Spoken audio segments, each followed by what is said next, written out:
My bad. I was over here trying to check on if Mission Impossible comes out today. What's up, y'all? It's your boy ARP. We back with the Sorry Is True podcast. We are now at episode 429. Happy Friday. Hold on. I really need to figure out if Mission Impossible is dropping today. Mission Impossible. Mission Impossible release date. May 27th. Oh, it's out already. Oh, no. What am I looking at? Is it out? Yeah, May 23rd. Today. Dope. Dope. That's for my movie heads. Y'all know on this podcast, man, we do a lot of music. We do a lot of movies. It's a very hip-hop centric podcast and channel. It's always been.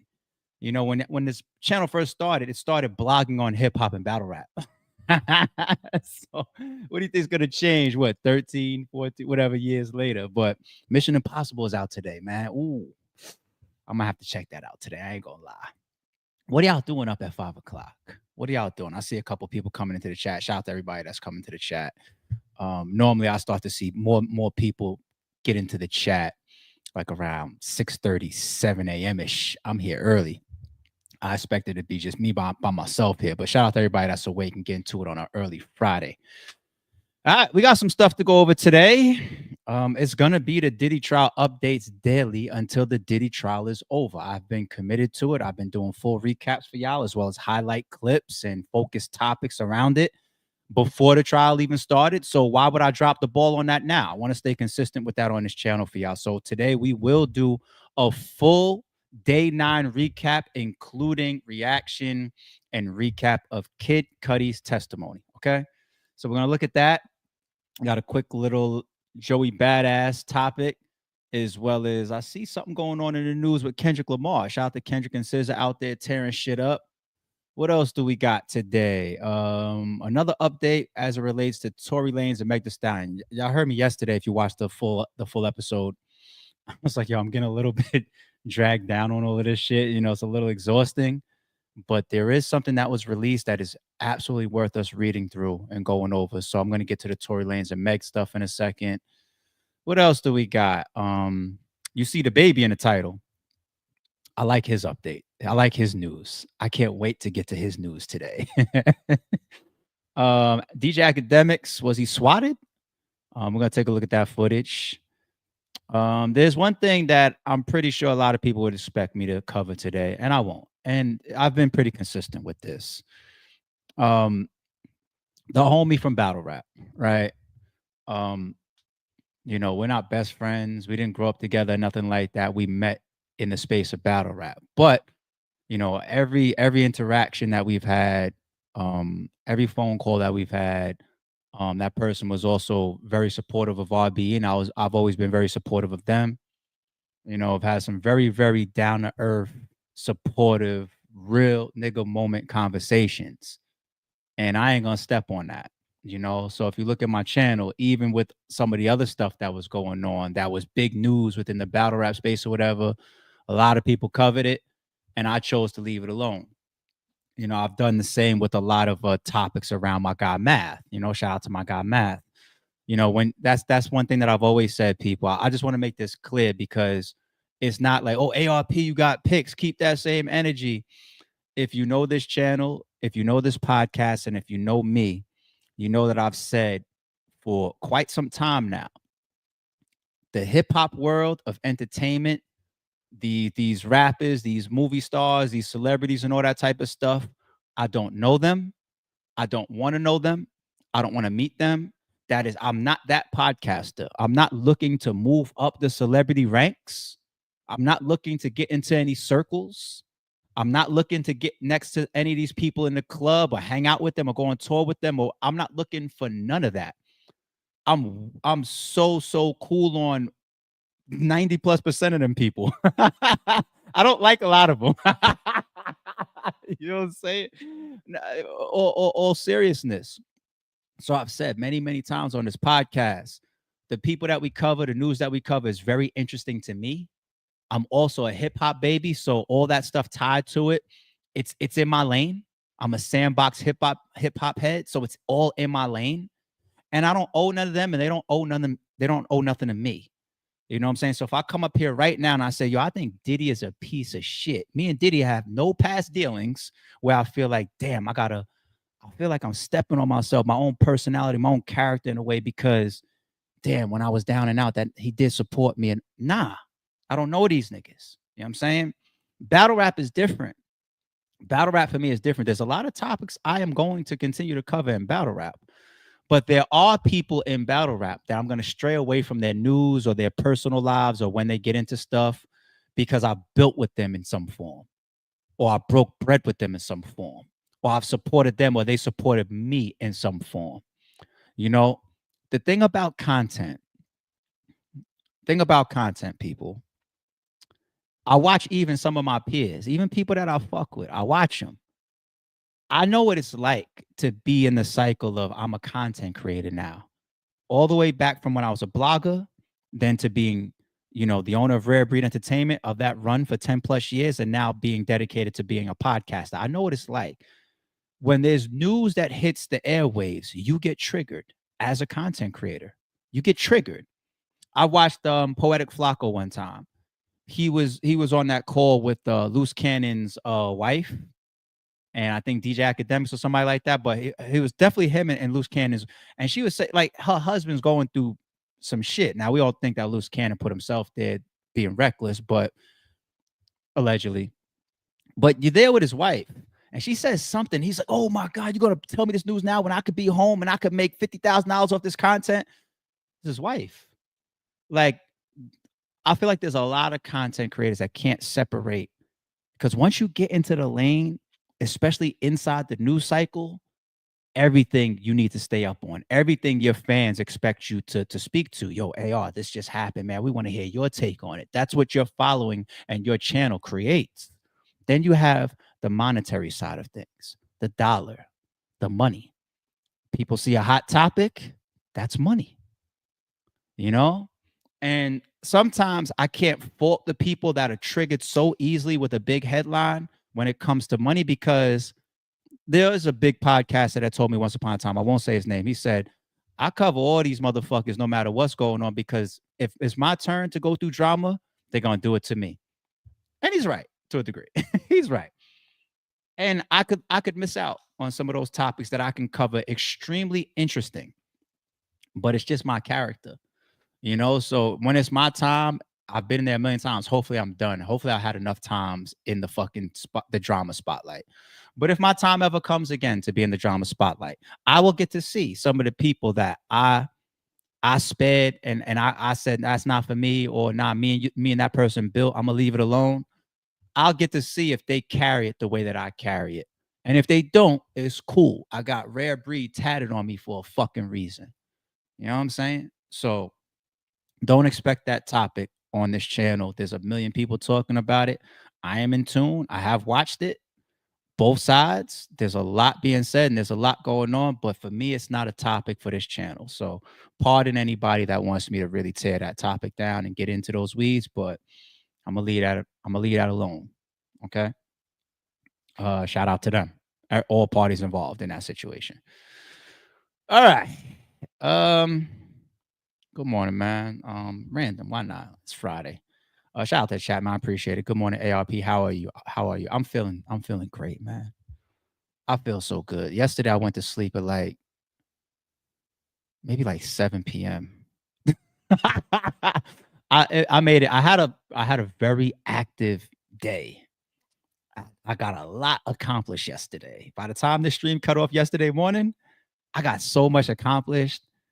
And I was this week was been very busy for me. And last night, I was able to just clear my table of everything that was going on and whatnot. All responsibilities, check, check, check, check, check, done, done, boom, boom, boom, boom, boom.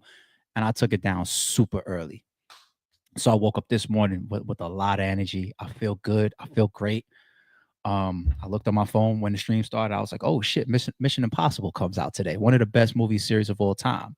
Right. That's like one of the only movie series that consistently has every single drop is great to classic.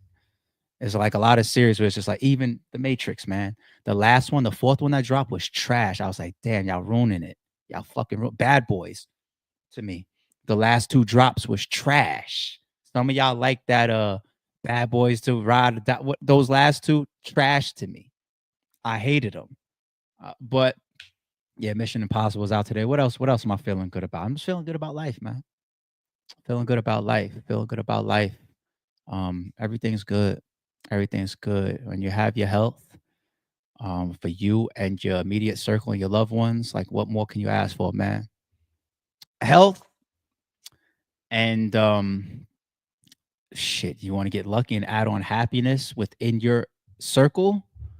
Shit, that's heaven on earth for me. So I feel good. I feel good. Yeah, Kay. My days, man. If I did a day in a life video, yeah, I'd be like, this is like a multitask king. Like ding ding boom boom boom boom boom boom boom. That's me. That's how I am. But shout out to everybody that's in the building that it's not even 5:15 a.m. I did not expect some of y'all to be here. I got members in the building too. Shout out to the members. I got K in the building. I got MSM in the building. I got K in the building. I got Kelson in the building. What are y'all members doing awake, B? What are y'all doing awake? Y'all must be ready to work. Y'all must be ready to work. Good morning, love. Kamisha. Think I started seeing Kamisha in here a bunch. Good morning, chat. Just getting off work. Oh, you just all right, so you've been up. You don't count. You don't count. Nah, I ain't trying to take nothing from you. Good morning, love. Yeah, shout out to the chat. All right, enough about me. Oh, we got another person fresh off their shift. Shout out to Midwest Rolling. I appreciate you, homie. Fresh off a 12-hour shift. Getting to it. Getting to it. MSN said I ain't been asleep yet. Oh, so that means that you being up at this time when I might be here inconsistent then, nigga. Kelson said the grind don't stop. All right. Nah, I ain't trying to take that from you, love. I'm just fucking with you. All right. One more and then we're gonna get to work. At work grinding, listening to one of the best podcasts. That's so dope, man. That's so dope. I appreciate you. I'm gonna say this and then I'm gonna get to work for y'all. I think I watch my own content. It ain't no self-centered shit. I've been watching my own content since I was a blogger 13 years ago. It's a way to sometimes you got to be your best critic. If you can't see the truth when you look in the mirror, it's going to be tough for anybody else to ever tell you anything, right? You have to be real and honest with yourself before anybody else can tell you anything, right? You won't listen to it. If I know in my mind I'm the greatest basketball player ever, when somebody else tells me, yo, Jordan is better than you, I might not listen to them. Like, that's not a good spot to stand in sometimes. You got to separate your ability to be critiqued versus your own confidence, because sometimes confidence even turns into arrogance. Okay, but anyway, I do watch my episodes very very frequently, and I'm even seeing my evolution as a podcaster. I gain more references that just sit in my mind. I gain more knowledge about the overall industry that we're reporting news on. I retain more information week by week, month by month, year by year. Um, my comfort gets better and better. If you listen to the way I talk, like last year on the podcast, it's my same voice, it's my same delivery, it's my same type of thoughts, but my energy is even moving up because I'm just getting more and more suited into being a podcaster. So that brings your charismatic levels up. I laugh more with you guys now. I share more with you guys now. I let my hair down, even though I'm bald. You know what I'm saying? I really, really get more and more comfortable as time passes, talking to people that I haven't met in the flesh. You know, so the evolution of me and this podcast is you're supposed to learn and try to progress in any area forever until the grave. You can't stop learning. You can't stop getting better. So that's my mentality forever. You dig? You dig? You dig? You dig? You dig? You dig? Um. All right, let's get to work. Let's get to work. All right. First up is gonna be a quick one before we get into the weeds, because I know the Diddy shit is gonna hold us for like an hour plus. So, two quick ones before we jump all the way into those weeds. Peep this. Kendrick Lamar's Seattle show breaks the record for highest grossing rap concert ever. If you happen to be watching the stream for the first time, if you don't know me, I am the guy that is not pro Kendrick, that is not pro Drake. If this was a Drake post, I would have been up here talking about Drake. I do believe Kendrick beat the shit out of Drake. I do think that there's been deficiencies in Drake's character ever since the battle started, like i.e. the lawsuit. But I'm not a troll or a groupie or a fucking team, neither one. I see some shit from, no disrespect, I don't mean that applying to Maul. I seen like some shit from Maul the other day. It was like he lost the battle, but he won. I was just like, the Akademiks and the Maul type of people in the world is just like, just could never do it. But shout out to Maul, shout out to Akademiks, man. But I'd post this for anybody or bring this up for everybody. And 14.8 million, Seattle. What's going on in Seattle? What do y'all do? Is the arena different? Is the arena bigger, or does he just have a bigger fan base? And SZA too. Shout out to SZA. SZA's got a lot of fans. So, you know, I went to the tour, so I went to the show, and it was such a long show. There was times I was taking a break. I was taking a break at times during SZA's sets, I admit. And I looked around, and she has a huge fan base, and she was still rocking the whole stadium too. So I don't want to act like this is only Kendrick. But 14.8, what the hell is going on in Seattle? I mean, this is generational money. This is grossing possibly. So yeah, I know it's before taxes and some people get paid out and whatnot. But just imagine one show, one night, $15 million. That is fucking incredible. And the only thing I want to spin off of that as a topic for y'all is to say, anybody that does the whole, yo, it's Drake, it's the battle, like you're dragging it. This has been a masterful chessboard from not just the battle, not just the back and forth diss songs, but the overall career navigation of what this battle does to me or for me after that. You put anybody else in Kendrick's shoes, and if they can, and if they have the team around them, they would do the same thing, because he navigated in a way to then say, all right, let me go ahead and run through these Grammys. Let me go ahead and do this halftime show. Let me go ahead and go on tour now with SZA and break more records. Let me be the first hip hop artist to sit on the Billboard charts for over a year with Not Like Us. The navigation of this stuff has made other people millionaires, millions of dollars. Okay? Even his dancers that's on tour with him, God knows how much money they're making. God knows how much money the Dave Freeze of the world have from, you know, helping him design the tour sets and navigate some of the stuff and be a creative director for PG Lang and his music videos. God knows how much money other people are making too. All these people that are in the, you know who don't have beef with it right now? Seattle, as a whole place, economy. You know, you see what they used to say about LeBron James? Like when he left Cleveland, the whole economy dropped. It's bigger than Nino Brown. A lot of people, they want to sit with this whole, oh, it's still connected to Drake somehow. And that's his victory. Drake was the king. That's his victory. You know what I'm saying? If he wants to dangle Drake, you know what I'm saying? Like I'm on some 300 shit for a second. He pulls up to the throne with a bag full of past kings. But if he wants to do that, he it's his battle. He could have lost it just the same. So to spin this into making or grossing directly and indirectly, possibly billions of dollars, UMG, all these different stadiums and different sponsors and companies that get a piece of this, the Grammys, the Super Bowl made money. Other artists make money. People are even, I'm going to use this to segue now. People are even motivated and inspired by the Kendrick and the Drake beef. Y'all don't see, here goes the transition. Y'all don't see the inspiration of Drake and Kendrick now in Joey Badass and Daylight's battle. Even with Daylight dropping that fast and frequently like that, it seems to be a little Kendrick inspired. Oh, wait. Family Matters just dropped. Boom, Meet the Grams. Family Matters might be the best song in the whole battle. Didn't get a chance to breathe.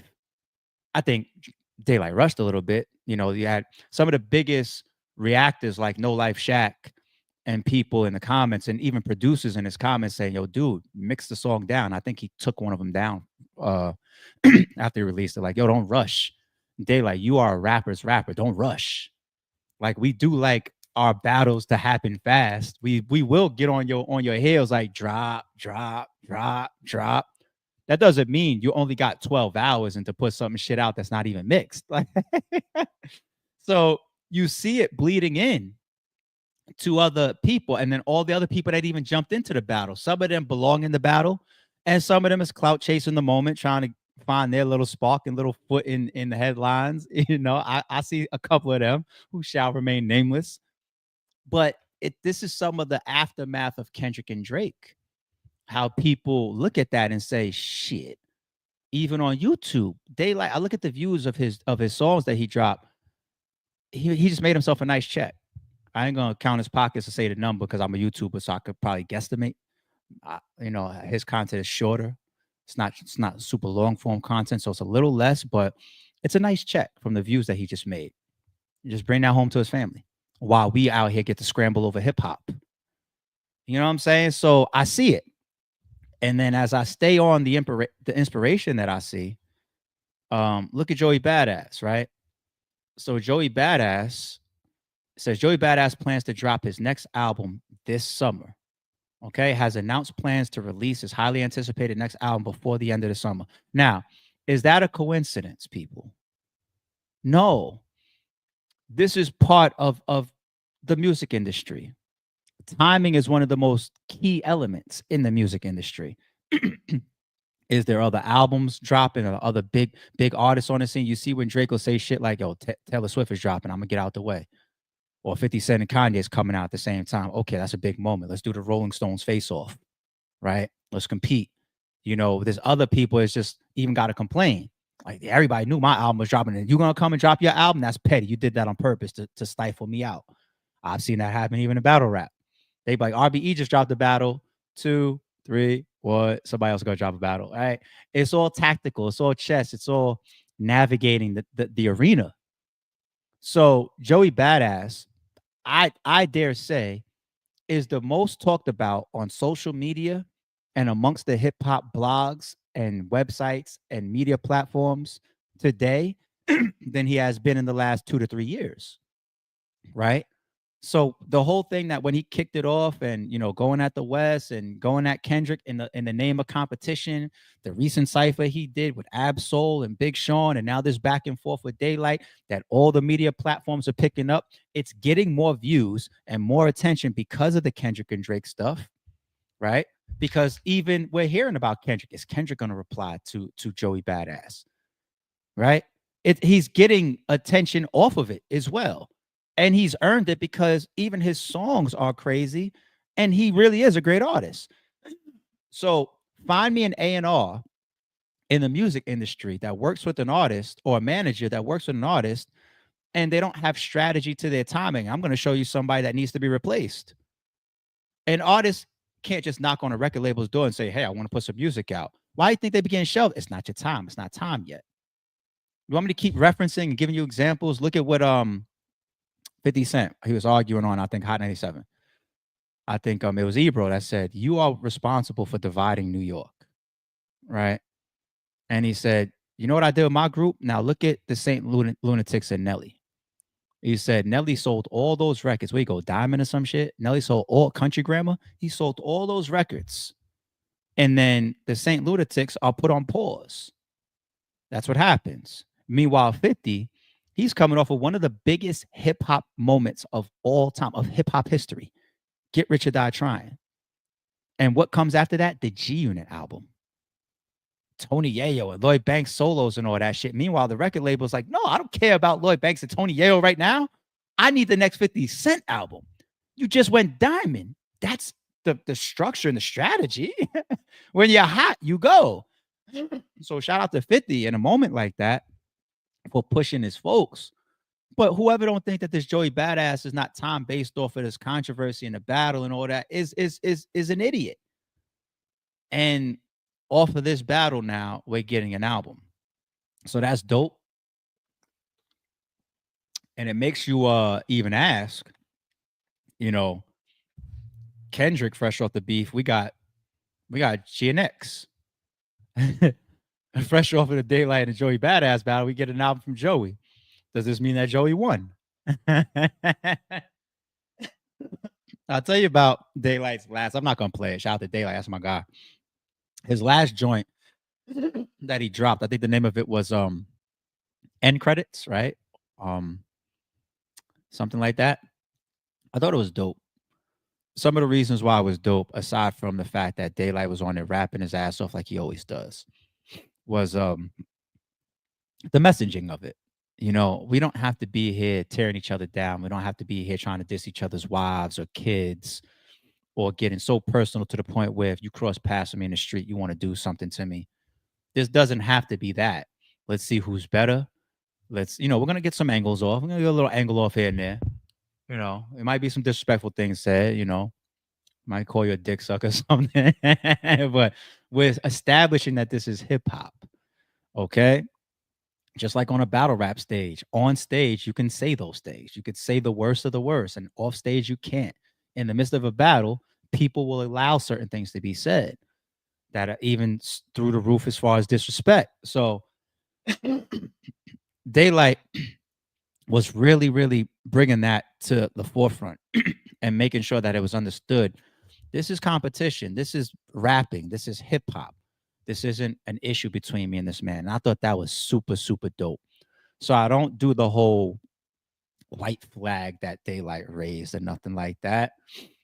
Maybe he just didn't see that past the amount of songs that he dropped and Joey Badass dropped, that there was a need to still stay in the studio and say, all right, let's do this 9 tracks, 10 tracks. Like at some point, it does get a little watered down.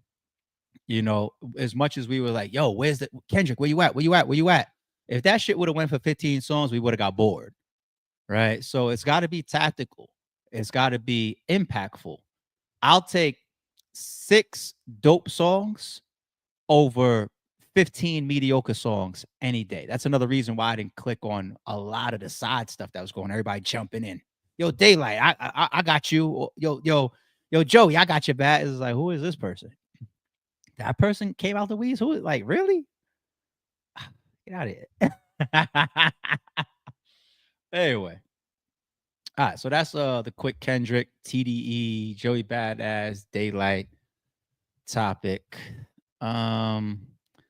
Is there anything else I want to do before we get into the biggest thing? All right, let's do it. Let's get over it. Get it over with. Day 9. Let's get it over with. Before I get into the full recap breakdown of it, let's take a look at Kid Cudi's reaction to after he was done testifying, when he actually left the stand. All right, let's see what he talking about. Hey guys, so I just want to say, man, I've been seeing all the love and support, and I just want to say thank you so much, man. People have been hitting me up the past week, just checking in, and even today, and it really means a lot to me, man. You guys are the best. I love y'all. This is a stressful situation. I'm glad it's behind me, and yeah, I love y'all, man. Big love. Go stream Neverland. Hey guys. Weren't we just talking about strategy? I didn't know that this was gonna bridge for me. I didn't. I promise you, I didn't. But he just did it. Like, my point gets made on accident. Like the most I've talked about Joey Badass is since the last year with the whole Kendrick and Drake and him dissing Kendrick and now the Daylight battle. I'm just being real. The most I talked about Kid Cudi over the last longer than that, 5, I don't know, is this trial. So what does he do in his post right after this? He promotes his album. You see? So you gotta, it's the music industry, man. You gotta do what you gotta do, and it's just part of rolling things out. But all right, he seems to be in decent spirits coming off the stand. I could assume that it was extremely nerve rattling for him. A lot of people's getting up there nervous. It's a big situation for a lot of people. It could affect your career as well, how people will perceive you after. Speaking of promotion, I could do one more for you. The guy Hayes, the male escort that went by the name The Punisher, he got a book that's being promoted right now, right? He got a book out, right? So he's getting promotion for his book. What's this? All right. Kid Cudi says that both he and Diddy were tricked by Cassie, according to what he said during cross-examination by Brian Steele. We were waiting for Brian Steele. Well, I was waiting for Brian Steele. I was just like, come on now. We know Brian Steele, he'll slap some people up on that stand. You know, his cross, from what we seen in the YSL trial, he'll put the judge in a binder. He'll get the judge fired. Like, Brian Steele will make the judge sit there frustrated, like, no. I want to know where you found out. No. Don't worry about where I found out, bitch ass nigga. I just heard that there was some witnesses and a defendant, you know what I mean, back in your personal chambers together, and nobody from my side was there. What's up with that? Who told you that? I ain't snitching on shit. Tell me if it's true or it's not, judge. Is it real or is it not? I listen, I'm gonna hold you to tell. I'm gonna put you in jail if you don't tell me, if you don't rat on who fucking told you. Well, put me in jail next to Thug then, so I can stay on the case. But I want you to answer my question. How you answer the question with a question? Answer my question, judge. Was you back up in your personal chambers with these lawyers from the prosecution and Woody and all that without my people? Yes or no? I ain't it. All right, well, fuck it. Put me in jail then. A nigga that will get a judge up out of here. I've never seen that in my life. I never heard about that in my life. If you could get the judge out of here, then you understand why I've been waiting for. Tag him in. Tag him in, B. What the fuck is going on here? It's like the fucking three-peating Chicago Bulls coming onto the court, but you left Michael Jordan on the bench. Like, yo, somebody fucking tag this nigga in. Check this man into the game, B. So he's checked into the game. He's checked into the game. All right, why you check him in for Kid Cudi and not Cassie? That's got to be tactical as well. I thought that she was going to get attacked, pregnant or not. Like really super violated up on the stand.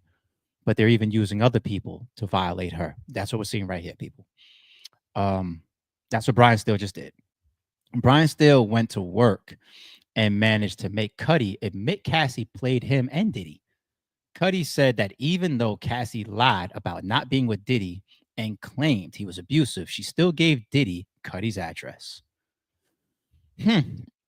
Why you giving up the addy, bitch?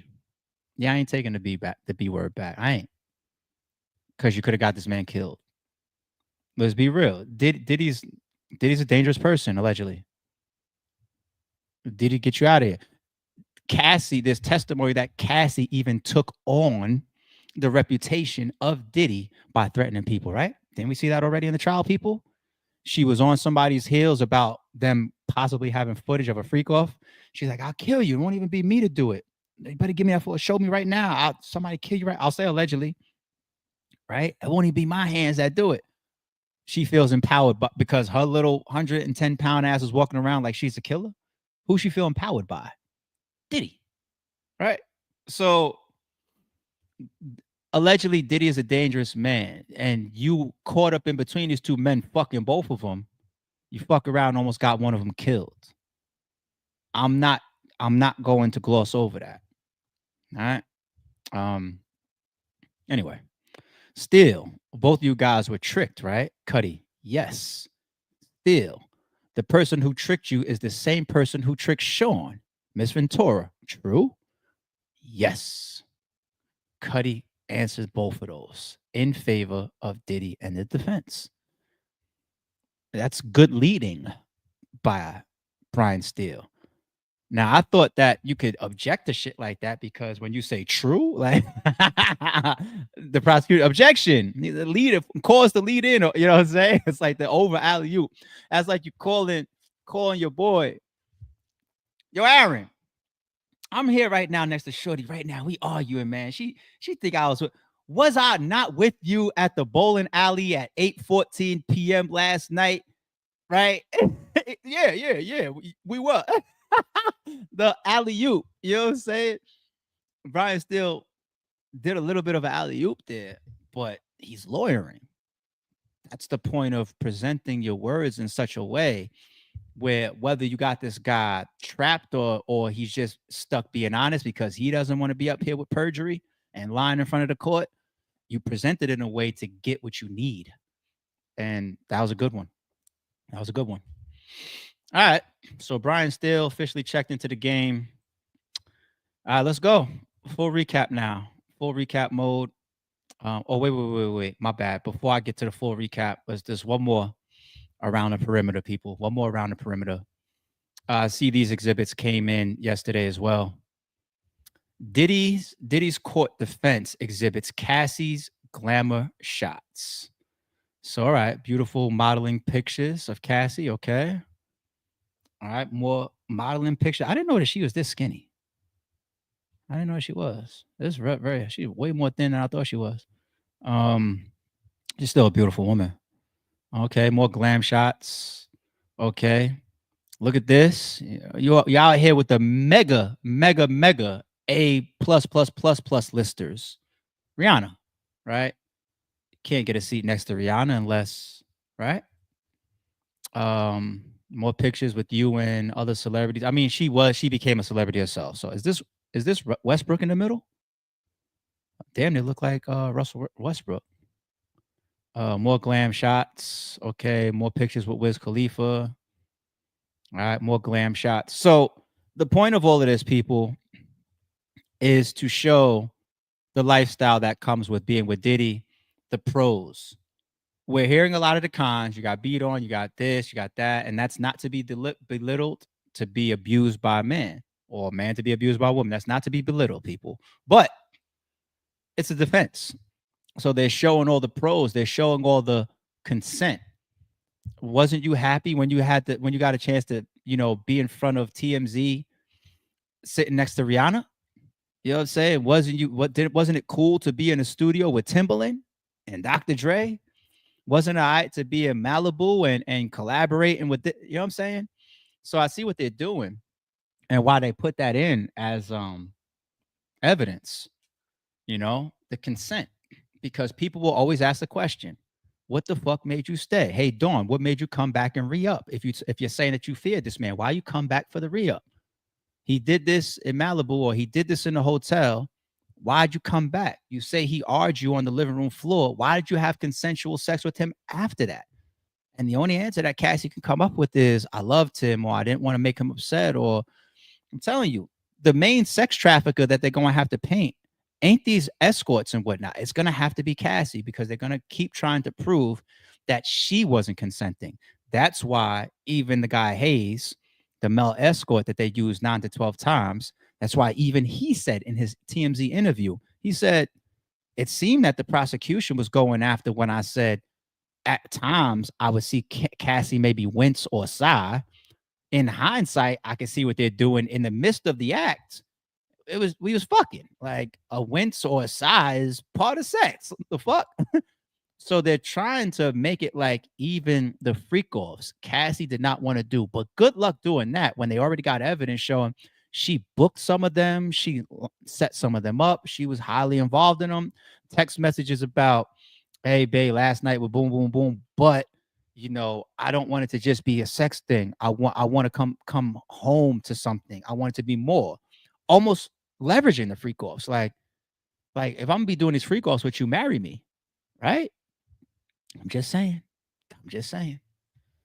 All right, let's go to now the full recap breakdown that we've been doing for each day. I wonder if later on, like, they're going to run out of witness testimony that is so good where the recaps are going to get shorter, because even though I'm here for the work with y'all folks, I don't think for 8 weeks it's going to be this much that it's going to be explosive coming out of court. It's week 2, so what do we expect? All right, court resumes. This is here, full recap, day 9. Judge Arun has taken a bench. When we get going, Diddy's ex-assistant, George Kaplan, is due to continue. So we heard from him yesterday, which he began yesterday. Yep. He's one of Diddy's assistants. There's nothing too crazy from his testimony. There was a couple things in there that I could see the defense wants to fight. But judge and lawyers joke about Kid Cudi's dog before hearing stuff. The judge keeps joking. keeps lightening the mood in there. Little moments of sarcasm. He seems to be a sturdy yet down to earth guy, which I assume you would want for your judge. Right?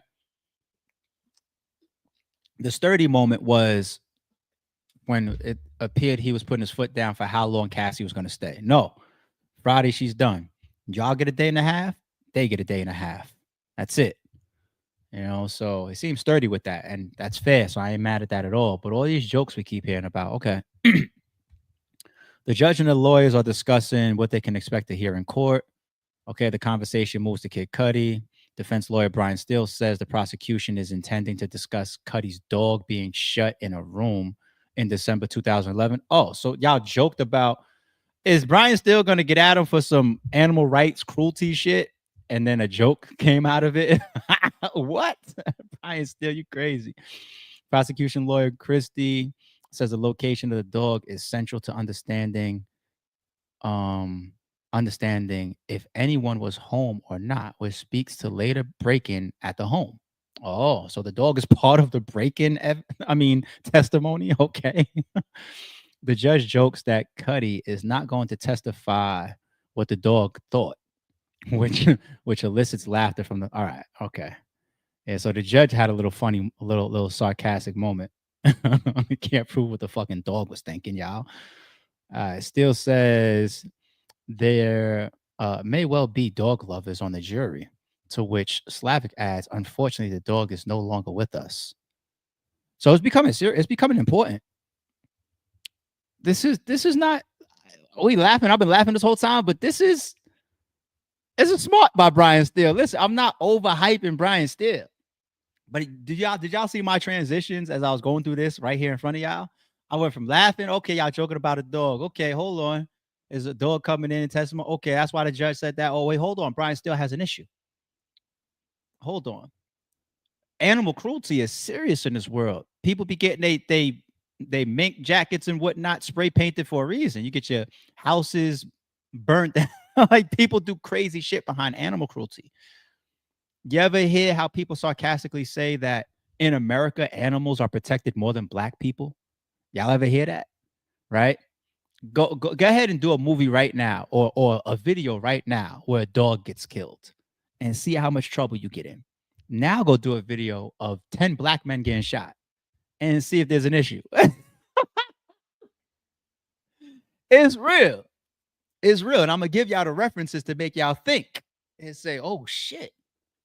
You play around with an animal in a music video, they got to put the whole no animals were harmed during the making of this movie or during this commercial or during this video. They're very careful with animal cruelty. So Brian Steele's right. Yeah, okay. I ain't overhyping the man. He's right. Okay. All right. Diddy's ex-assistant returns to the stand. George Kaplan, a former assistant of Diddy, is back on the stand after starting his evidence yesterday. The jury is back as well. I was asked to hold $50,000 in cash for Diddy. Kaplan is being questioned by the prosecution side this time. Sometimes I try to avoid names, people. It's too much trying to pronounce these people's names correctly. He said he was infrequently asked to carry cash for Diddy, recalling one time in 2015 when he says he was asked to hold $50,000 in cash by security. So he also says he was asked to pick up $10,000 from a Western Union that had been wired from Combs Enterprises, which he says he gave to Diddy around 2 or 3 times. So Kaplan clarifies that he is in court after being subpoenaed and says he has an immunity order, meaning his testimony will not be used against him. Yeah, because there was times where he was allegedly carrying drugs for Diddy too, right? Or delivering drugs for Diddy. I think we saw that yesterday. He adds, it does not protect me if I lie today. Okay, so I guess you're trying to say that you're going to be truthful because you already have immunity. And if you got subpoenaed, nothing stops you from getting up there and pleading the fifth. So the prosecution goes after, hey, let's give this guy immunity so he doesn't get up there and refrain from answering any of his questions because he's involved in things that he possibly thinks he will incriminate himself by saying. We don't want him. Give him immunity so that he feels free and flexible enough to say whatever the fuck he needs to say about Diddy that we can use. That's what that's about. All right. Witness Cassie yelled, isn't anybody else seeing this? As Diddy smashed glasses on plane. Okay. Moving on to Diddy's romantic relationships, Kaplan says he was aware of Kim Porter, the mother of 4 Diddy's children, and Cassie and Gina. We keep hearing this name Gina, this side girl Gina, or this other woman Gina that was very important to Sean Combs, it seems, because we saw a testimony where it was like, yeah, Gina was a problem. She was a real problem as it relates to Cassie. I think it was Cassie's best friend that testified that, right? Who is Gina? Okay, whom he describes as Diddy's girlfriends, plural. All right. He says he regularly witnessed physical violence between Cassie and Diddy. Okay. He goes on to discuss specific incidents of violence he says he witnessed. The first took place on a private plane to Las Vegas in the second half of 2015. Kaplan says he was sitting near the front of the plane when he heard glass breaking. He says he looked back and saw Diddy standing over Cassie, damn, while she lay on the floor on her back with her legs held up as if trying to create space between her and Diddy. Damn, what was she kicking up at him? Like, damn, chill. He describes Diddy holding up a whiskey rocks glass and there being a tremendous commotion and scuffle with Cassie yelling, "Isn't anybody seeing this?" What the fuck? Damn! Once again, this isn't a domestic violence case, but shit. What's up with dude? By this point, we know. Why am I still shocked? I don't know why I'm still shocked. You want to know why I'm still shocked? Because in these recaps, I'm able to visualize what I'm reading. And I'm really visualizing on this private jet on the way to, because y'all get into it even at times when I need the big screen for a second. Fuck it. It's a podcast, right? Have y'all ever been out of town, out the neighborhood, out the city, out the state, out the country with your significant other? Even if it's, there's somebody I'm seeing, even if it's your girlfriend, your boyfriend, your wife, your husband. Have y'all ever done that before? Right? You see how there's like the sayings, what happens in Vegas stays in Vegas. Why? Because you're getting away from all of your norms. You're getting away from all your problems. When I go on vacation, I got 3 vacations coming up. 3. And they damn near back to back to back to back. The last thing I'm going to be thinking about while I'm on vacation is the shit that got me stressed out. Now, like, I got good stress. Like, I'm so blessed. I have good problems. You know what I'm saying? But it's stressful because it's life. It's work. It's the grind. If I don't do this, this will break. If I don't do this, this will have a problem. I got to take care of this on a daily basis. I got to take care of this on a weekly basis. I got a podcast. Like, right. But I have 3 vacations coming up. That's like back to back to back. And I leave everything home. Anybody that I'm with on a vacation, like, there's never supposed to be beef or fight or problem. I'll be going out the country or going out the state on trips with loved ones, with loved ones. Right. If something happens, it's got to be like some drunk shit or something like, this nigga fucked the night up because he got drunk. Like something like that. How many times do I have to hear in this relationship, y'all be getting into it on like you're on a private jet on your way to Vegas, and she ends up on the floor with you holding a fucking bottle, a whiskey bottle, and she kicking up. And the other one that we heard about, what was it, Jamaica? With a friend testified, like she went to the bathroom and she took too long. He went and smashed her head in the brick wall and dragged and all this. I said it before, I'll say it again. Getting into this type of shit on vacation is diabolical, B. It's diabolical. I feel like relationships and couples that are even having problems at home, if they get to a point where they're going to book a trip together, that means that, whatever we got going on, we still down to go travel together and have a good time. You out the country and you still can't put your shit down?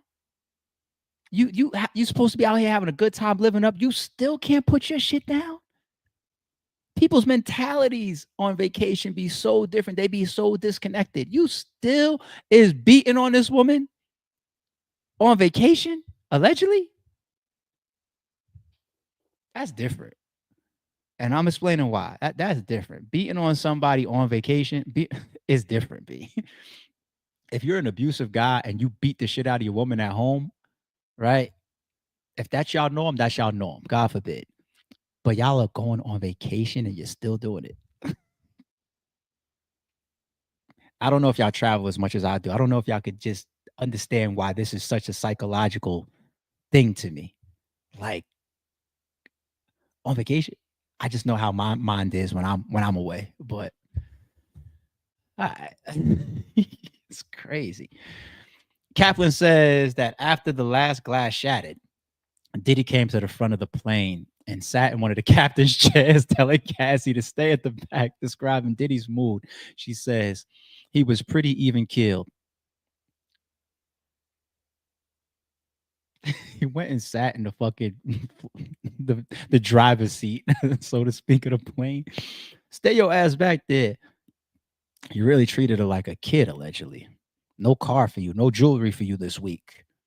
You sit there, you stay there now. You're on punishment. Like, I just don't see how somebody goes for it unless they are consenting. Because so many people is just like, the fuck out of here. I wish I would. I wish you would. All right. I stopped working for Diddy as physical behavior made me uncomfortable. Kaplan describes at an instance later in 2015 when he was called to Diddy's bedroom in his LA home. What did you call the room for? And saw Cassie on the bed, visibly upset, with bruising near her right eyebrow, and with head in her with her head in her hands. Okay. He says Diddy asked him to pick up items from a pharmacy, including anti-swelling solutions, adding, "I remember witch hazel, an astringent known for its anti-inflammatory property." So when we was looking at the stream yesterday, I said that when we was looking at the exhibit, that picture, I said, "Is that witch hazel?" Remember I said that. But I still think it's very bugged out as well. If this is all true, allegedly that Diddy is he's so he's so laid back about it that he's allows other people to see it. Like, remember the story of him punching her out at an outdoor restaurant? They said other celebrities were around and whatnot. And like, if you're that type of guy and you're abusing your woman and she's holding her head because she got a black eye, or you just gave her a black eye or a bruise or whatever, don't you think you want to hide that? You black her shit and then you call the assistant in and he gets to walk in and see this. You have that much trust in people, huh? Hey man, yeah, her sitting there. You already know what's going on. Hey, run to the pharmacy for me real quick and go get some shit that for her to put on her eye. The fuck? The fuck? Kaplan says he stopped working for Diddy. And this is why I say, people, I believe up and down that I really believe that Diddy's a piece of shit in my own personal opinion. I think he's a piece of shit. I don't fuck with the man at all. I just want to follow this trial to see if he deserves to be convicted of these charges that he has, though. It's a big difference. I'm trying to be fair and separate the two. He describes the decision as being extremely challenging because he was grateful for his role. There you go. That's motive. And he had respect for Mr. Combs, but says, in my heart of hearts, I knew it was the right thing to do. And that's why he said he stopped working for Diddy. Okay. He says at this time, his father was diagnosed with prostate cancer, which he describes as the last straw. Okay. All right. As Diddy former assistant continues his testimony in court, we've just seen this image from Kid Cudi. We saw some of the video yesterday at him walking up to court, coming in like a side entrance, going through security, taking off his jacket. They checked him and everything. Regular shit. Okay. Diddy hurled decorative apples hard at girlfriend court hears. What was those? The type of shits that you put like on an island in a kitchen or something, fake fruit. All right. He says he was at Diddy's Miami home late one night and saw him throwing decorative apples at Gina. Oh, Gina was at the crib in Miami in the entryway of the mansion. Oh, so now y'all got talk of him being abusive towards his Gina woman too. So now we got testimony of him being abusive towards Cassie's friend, Cassie, this woman Gina. Is an all-out woman beater, huh? Allegedly. Hmm. All right. He says Gina was trying to shield herself with her arms and move away from him. He says he later witnessed tension between Diddy and Gina when he delivered a medicine bag to him, and then hard commotion from Gina and Diddy during the night near the front gate, with a lot of commotion and screaming back and forth. Kaplan said he could hear security was there and he heard other male voices, but said he did nothing because I really wanted to have a successful career. Motive? And that standing in the way of an argument going on was not going to make me a success. So you put your bread and your opportunities in front of your morals there. It happens. Kaplan says he handed in his notice into Diddy a month later, speaking to Diddy's former chief of staff, Christina, and describing the row he'd seen between what's the row between Diddy and Gina? What's the row? Is that a typo? He added that when he told Diddy his father was ill and he was leaving Diddy was extremely gracious. Okay. I was, you didn't tell him, yo, I'm out of here, man, because the shit you got me around is crazy. You told him, like, yeah, I got to go because my father's sick. Kaplan says he had to compartmentalize, my bad, his experience of working for Diddy, adding, in some ways, it was the most incredible thing that ever happened in my life. He says, I liked Mr. Combs and I wanted to have a relationship with him. What? Diddy's lifestyle, like drinking from a fire hose. Cross examination of Kaplan, Sean Diddy Combs' ex assistant begins after the prosecution finishes their questions. Kaplan worked for Diddy for several years, up to December 2015, and was subpoenaed to appear. Okay. All right. So this is the lead attorney that I think is doing the cross. Mark, whatever, Nifalo. I'm pretty sure he's the one that got that had that funny moment with Costco, right? Over the baby oil. Costco came out and said, "Shut up, Dick. We don't carry that." He's the lead for a reason. So let's go. Diddy's lead lawyer begins by asking Kaplan to expand on the incredible time he had while working for Diddy.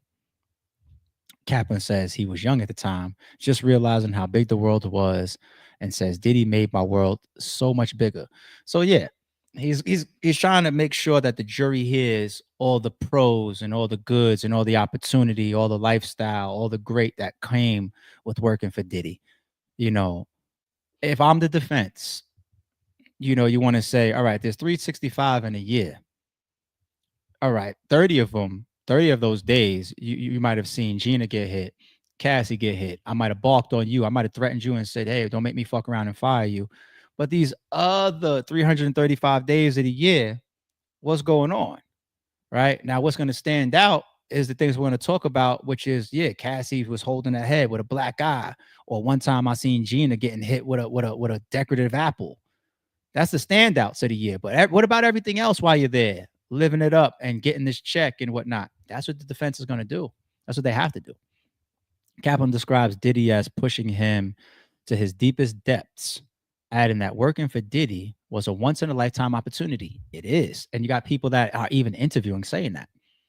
The first assistant that came up, he said that's why he wanted to work for Diddy. He wanted to get into fashion and all this type of stuff. It is a once in a lifetime opportunity to work for the man. Now imagine what so many millions of women in the world would probably feel like it is to be his spouse, a once in a billion, a literal billionaire opportunity, right? That's why I think Cassie was like, man, I need more. Wife me up. Let me get a ring. Respectfully, allegedly. We learned that the birthday of the late rapper Notorious Big, which was yesterday, is marked as Combs Enterprise with a holiday for all staff. Okay. Sean Combs loves apples. What? Cross-examined former assistant. Well, we don't care about that.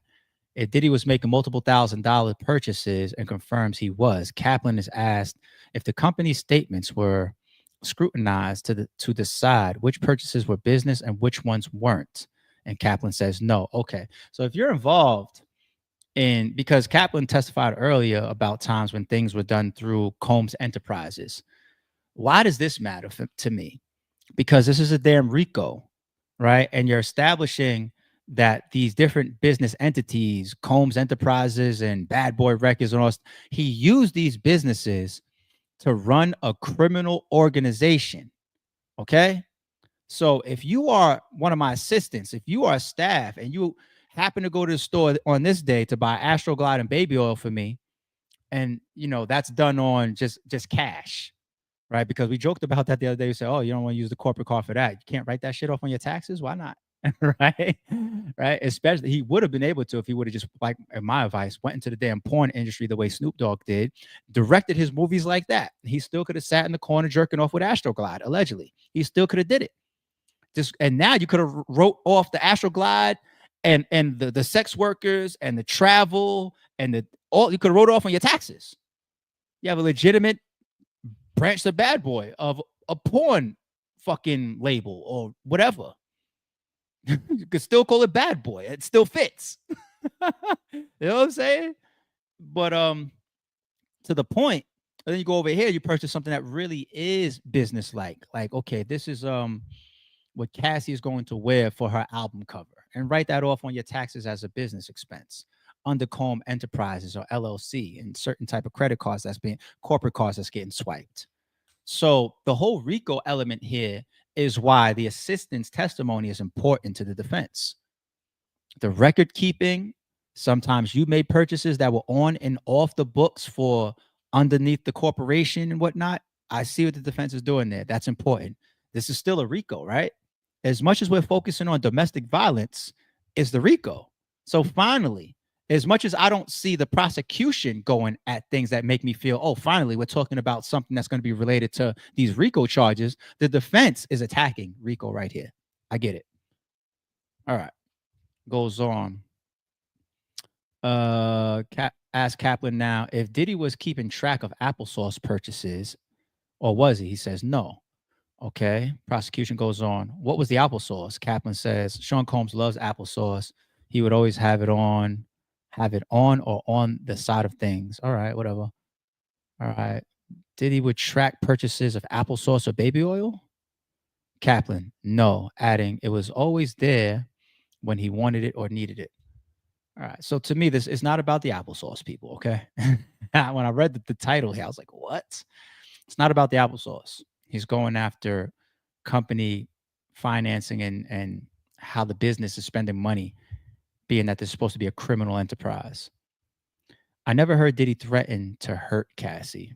Finishing his cross examination, Diddy's lead lawyer asked the ex assistant Mark Kaplan if the rapper ever yelled at him. Kaplan says he did.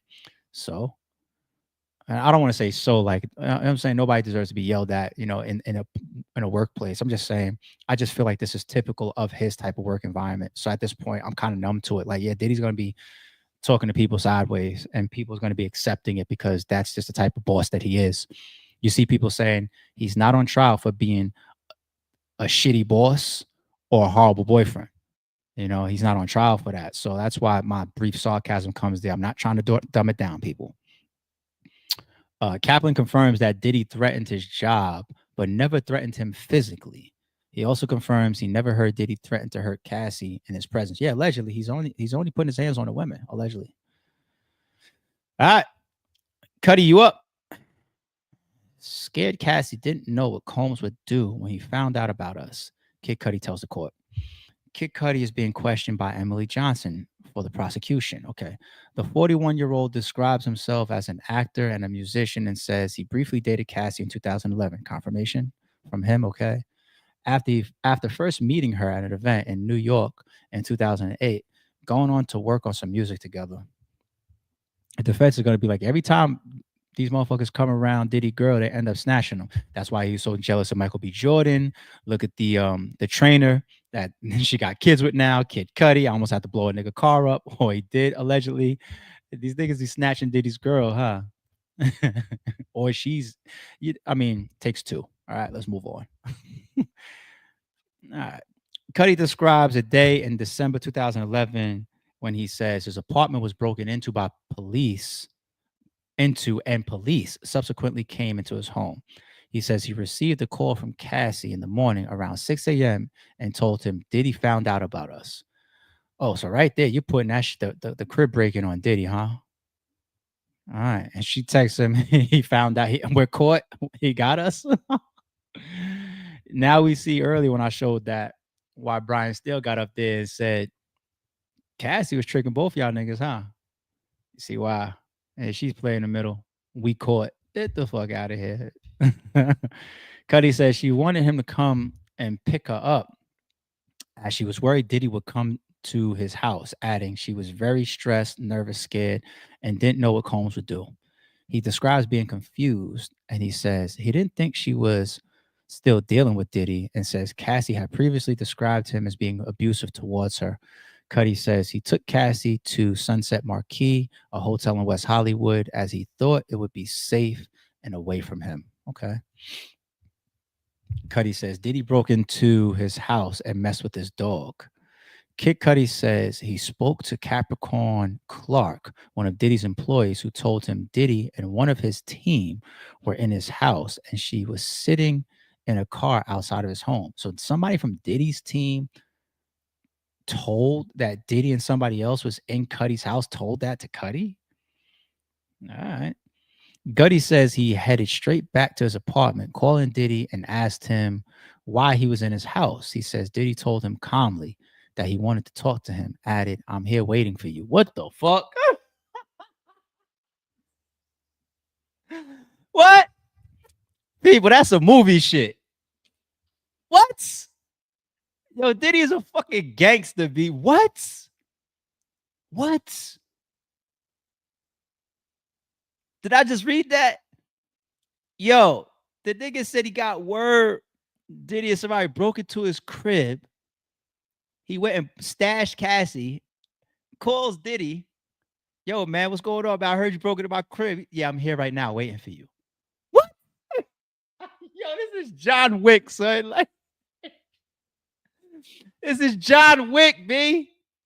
Yo, this nigga's in your crib sitting there answering the phone like I'm here. Not even like break into the crib. And because this ain't TV, people. Like, if you break into somebody's crib, you don't belong there. You know you breaking laws and everything. There's a nervousness to the situation. You're probably hoping you break in and catch the nigga slipping, and then you catch him and sit him down, talking to him, tie him up, whatever. You really on some movie, John Wick. You broke in and then sat there, answered the nigga call, and then told him, I'm here. Allegedly. Yo, this nigga's a gangster, B. He's a fucking. I see why y'all was scared, man. You knew he that nigga's a gangster, B. Maybe I need to give him back some man points. I'm saying everything seems to be physical towards women, which would make a nigga a sucker. Like if you ain't hitting on hitting a woman is already, you know what I'm saying? Like I ain't for it. You know what I mean? But if all you do is hit women and you ain't got no history of putting your hands on a man, then it's like compounded. Like you're a super sucker. You know, I'm giving him some man points back. It's like you rolling up on niggas too. Like, I'm not saying Kid Cudi's the toughest, but I'm just trying to picture him sitting in the dark crib in the shadows of another nigga crib waiting for him to come home. That's some devious shit. That's some devious shit. I'm here waiting for you. Kid Cudi testified. Wow. He says when he arrived home, he found things looking normal, but says his dog was locked up in the bathroom, whereas normally he would run. This is really John Wick, son. Niggas playing with the dog. This is some John Wick shit.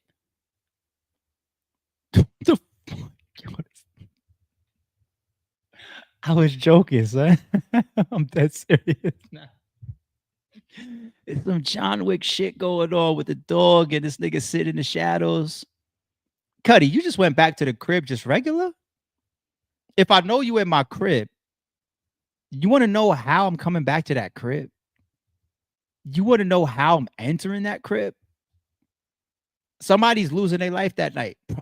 Like, I mean, it's Diddy, so maybe you think that this is a controllable situation, but you're in my home, and I just got this text from Cassie saying he's on to us. I'm scared. Now I know you're in my crib, and I'm going to my crib. You know how I'm walking into that crib? If I go to the crib, I might shoot my own crib up. What? Cudi, I know you ain't just walking to the crib like, okay, man, let's talk. It's your crib. The fuck? Diddy, I don't give a fuck. You might have got shot that night. Diddy got y'all niggas scared to death, son. He explains he had his dog for 2 years and that the dog became jittery and on the edge all the time. At that point, Cudi says he returned to his car, calling Diddy again. He fell back. Okay, might have been a smart move. Cudi tells the court he was angry, adding, I was looking for him. I wanted to confront him and fight. All right, so is he there or not? He says he later thought through the reality of the situation. He called the police to report the break-in. Yo, he thought twice. He said, yo, I ain't built for this situation. I gotta let the cops deal with this one. I ain't mad at it, man. Because calling the cops is totally fine for a civilian. Kid Cudi's a street nigga. I don't know him to be that. So he's not violating any street code. So you want to call the police to handle a situation for you? That's cool. I just think that it's funny that at first you told him I wanted to fight him, looking for him. Then you went back to your car, you thought about it, you said, you know what? 911, 911. How may I help you? Yo, this nigga in my crib, man. I was thinking about fighting a nigga, but I changed my mind. So I need y'all to come hold me down. Nigga changed his mind, son. He said, I'm not playing this game of tag no more. I'm not looking for you. Hide and seek. I'm not playing this hide and seek game no more, son. I know how this movie ends. You know what? Kid Cudi actually was smart. It might sound pussy, but it was smart. It was smart. Because we watch too many fucking horror movies as black men where we still walk and women, girls, we still walk into the house knowing that something ain't right. You know the boogeyman is, you have confirmation. The boogeyman is in your crib. The dog is acting weird or locked up or some shit. Hey, I ain't searching this whole house. You know what? Fuck that. Back down to my car. 911, I need help. Don't be the next horror movie, son. Yo, that nigga is the nigga side of him kicked in. The black man side. This is what happens in these fucking horror movies. You know what? Nah, I'm calling the cops. He did the right thing. He saved his own life. Said, how many movies do I need to watch? And then I'm gonna do the same shit? Fuck no. Oh shit. Let me come to the chat for a second. Oh, there's so much laughing emojis in the chat, B. This is crazy. Nigga said the dog is still jittery in the chat. The dog is scared of jittery because of Diddy, yeah. Yo, Diddy, you would have died that night, or you would have been shot at, or you would have had to kill me that night. I would either hit you, you would have hit me, or I would have missed or something. Like, no fucking way, son. But I do understand. You know, all jokes aside, I do understand losing the advantage. Okay, all jokes aside, people. All because we got to protect ourselves and take care of ourselves. All jokes aside, they say one of the best advantages that you have in your own house is you know the layout. You know where things are. You know where your access and entry points are. You know how to move about it. You know where the light switches are. You have the advantage in your own home. And if you set up your home in ways to defend yourself to the best of your ability, then you triple have the advantage. Okay. So they have this thing called clearing a house. Has anybody in the chat ever had to clear a house before? So you hear clearing a house or clearing an area. You think it's like military terminology only, right? Definitely applies there. They teach police officers, they teach people in the army, they teach military how to clear areas. That's where even short barrel rifles came in. You got this high velocity, high capacity type of firearm, right? And if you need to clear a house and you're turning corners with long barrel rifles, that can present an issue. Your barrel could come out before you, give away your position. Sometimes turning tight corners with something that's long, even getting in and out of like cars and trucks and tanks.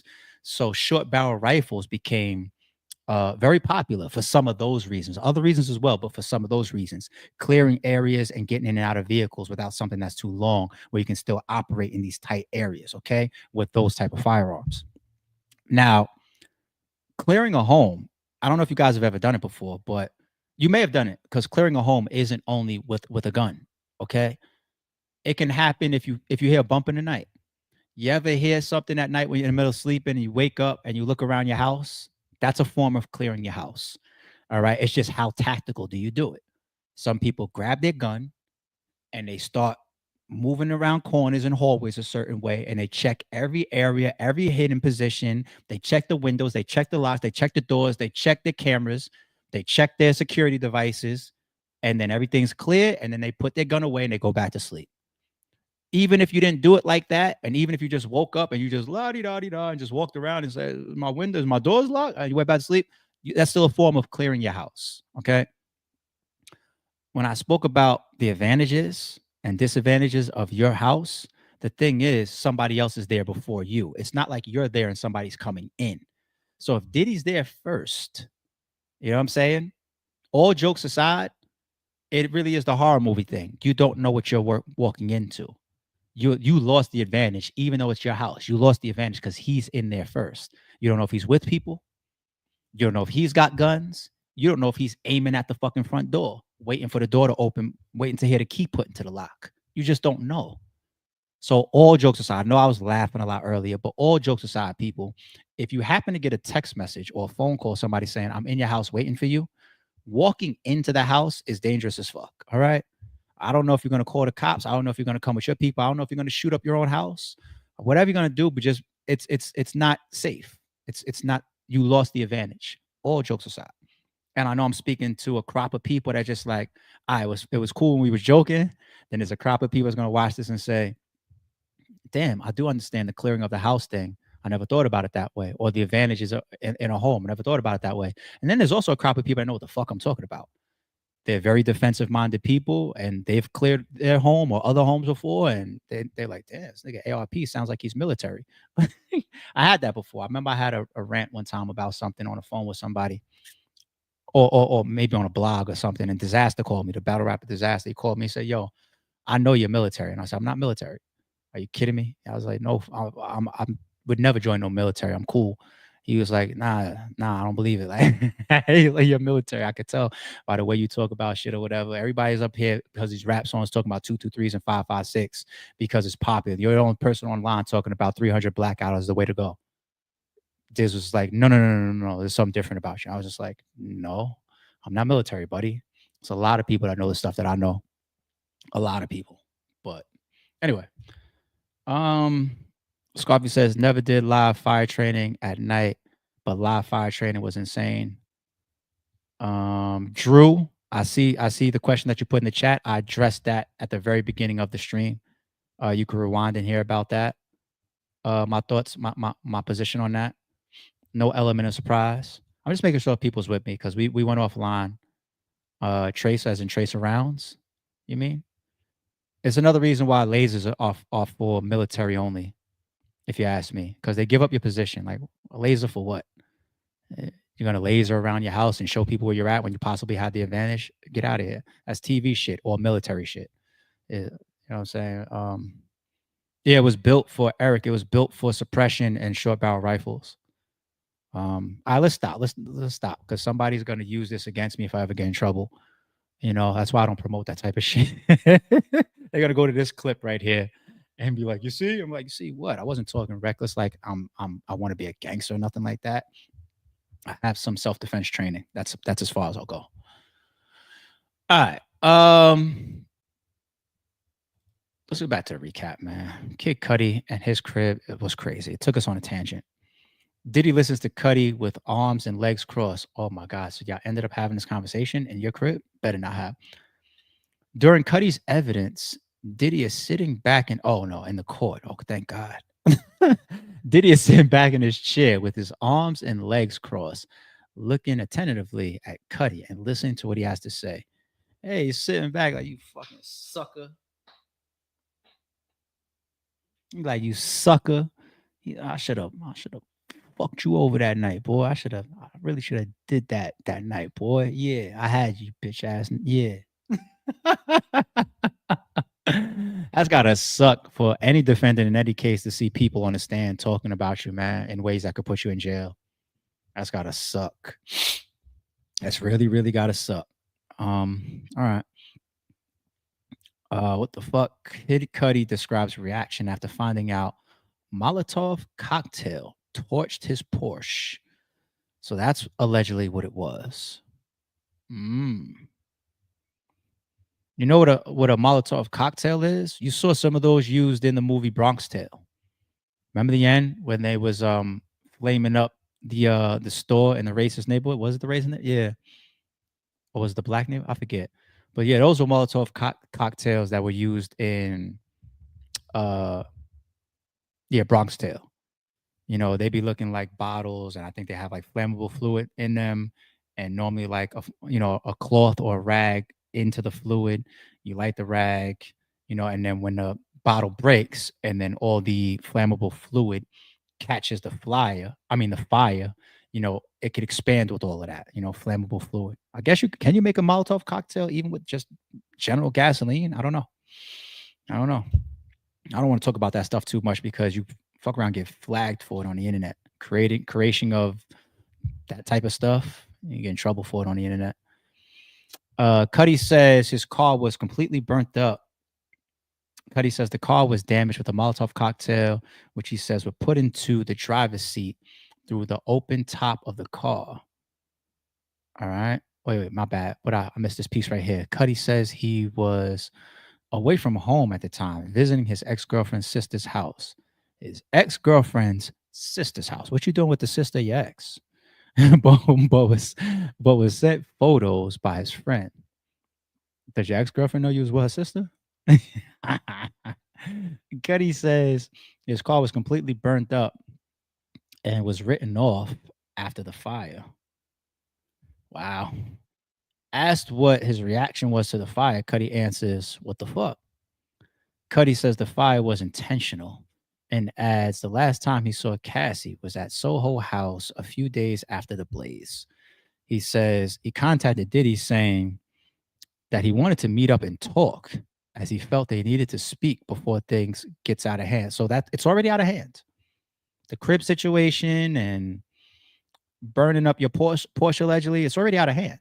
The only thing that's left to happen is somebody get physically, one of y'all get hurt, right? It's already out of hand. And I can see he doesn't want to go war for war. I'm not going Molotov cocktail for Molotov cocktail. I'm not going breaking for breaking. I'm not going shooting for shooting. Let's sit down. And that's cool. Everybody has their limits. Maybe he'll argue, maybe he'll fight, but I'm not doing this whole Molotov cocktails and shooting at each other thing. There's nothing wrong with that. Got to know your limits. So now he wants to talk. I ain't gonna bash the man for that. I'm pretty sure there's a lot of people online bashing him for that. I ain't gonna bash the man for that. He knows what his limit is. They say sometimes one of the best routes to victory, I think this is like 48 laws of power, is just the person that's willing to do what the other person is not willing to do. Right. So, like, let's say you have a rule and a limit of no women, no children. Well, if the other person is willing to include women and children, you might lose. You see what I'm saying? The ability or the willingness to do what the other person won't. And if Diddy is allegedly willing to burn up cars and break into your crib, and Kid Cudi is not willing to go eye for eye with some of that stuff, then yeah, it's time to have this conversation. You win the bitch. Cassie's yours. I'm out. They're warring over her. Let's be real. Let's be real. Allegedly. All right. Diddy was like a Marvel supervillain during Soho House meeting about Cassie. They had a meet, so they did have this meeting over her. You got these niggas fighting over you, shorty, and there's no consent here, huh?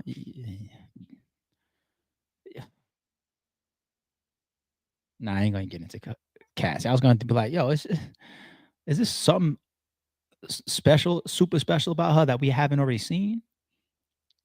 Like, what's going? You got niggas getting their cars burned up and shit. All right.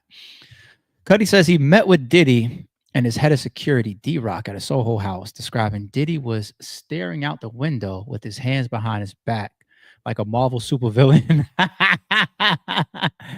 I know exactly what the picture that he's talking about.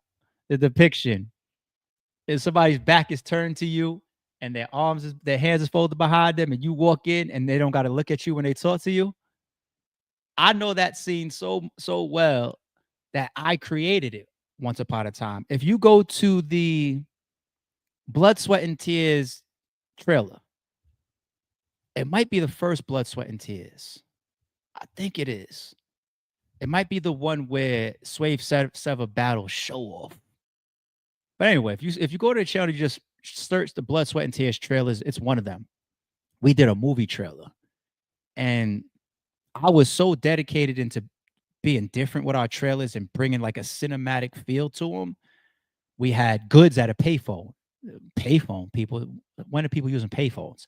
Goods at a payphone calling me, trying to like act like you can't use your regular phone because these are like hits that are being put together, battles, right? He calls me on a payphone. I think that was about the Audi Boom battle. Yeah, I think. Or Danger Zone, one or the other. Sway Sever, the scene that we created for that, his battle was so dope.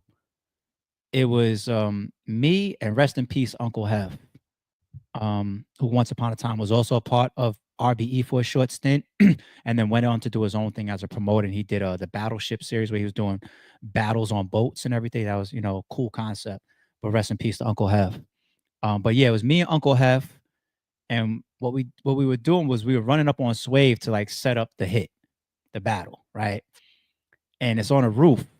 Swave's back is to us. He's looking off of the edge of the roof out into the city.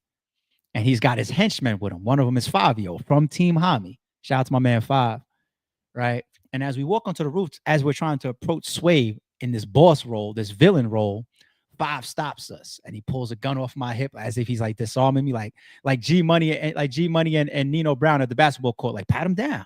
I don't know, pat him down. So we blended all of that together, and that was a real 40 that Five took off my hip in that scene. And I remember like telling myself I'm pushing these limits for a battle rap trailer because we're in New York, and I'm out here, walking around in a city that is very, very strict on their gun laws to do these movie trailers. And we're out in, I think it was in Harlem. We're walking around, cop cars passing us and all this type of shit. And I'm out there holding, I'm not uncomfortable holding, but my senses is heightened because I'm like, if you're coming out into the street with your hammer in New York, hopefully it's because you feel like there's something else going on, like a more important reason. I'm out here breaking the law, facing mandatories to do this fucking trailer. Like, so anyway, Swave's got his hands behind his back, looking like a supervillain, as we try to approach him, and his henchmen stop us and disarm us, and he never even looks at us as he talks to us. So if I was editing this video, I would put that clip in for y'all. Yeah, dope memory. So I know exactly what Kid Cudi's talking about. Swave, what up, nigga? All right, let's go back. Where was we? All right. He says, Diddy described him as dating my girl, saying to him, Cassie told me you were broke up, and I took her word for it. Okay. Cudi says Diddy was calm, he describes, and weird, off-putting, adding, Diddy offered him water twice. He says Cassie eventually arrived, adding, I was upset to find out that she kind of went back to him. At the end of the meeting, Cudi and Diddy shook hands, he tells the court. This part right here of saying he was kind of upset that Cassie went back to him, it's probably not just because you was with Cassie, or maybe you was digging her, maybe you was in love with Cassie. But remember, he testified that she told him that he was abusive to her. So not only do you look at her like, damn, we had our thing, but you also got to look at her like, you told me he was abusive to you. Now here you are in the middle of us going back and forth, and you back with the nigga. You was a lame. You know what I'm saying? Like, the fuck on then. Like, I hope Brian crosses that. I hope Steele crosses that. Not that I'm picking a side. I just feel like when I see stuff like that, I anticipate like, ooh, that's a gotcha. He says Cassie eventually arrived. Added he was upset. At the end of the meeting, Cudi and Diddy shook hands, and he tells the court.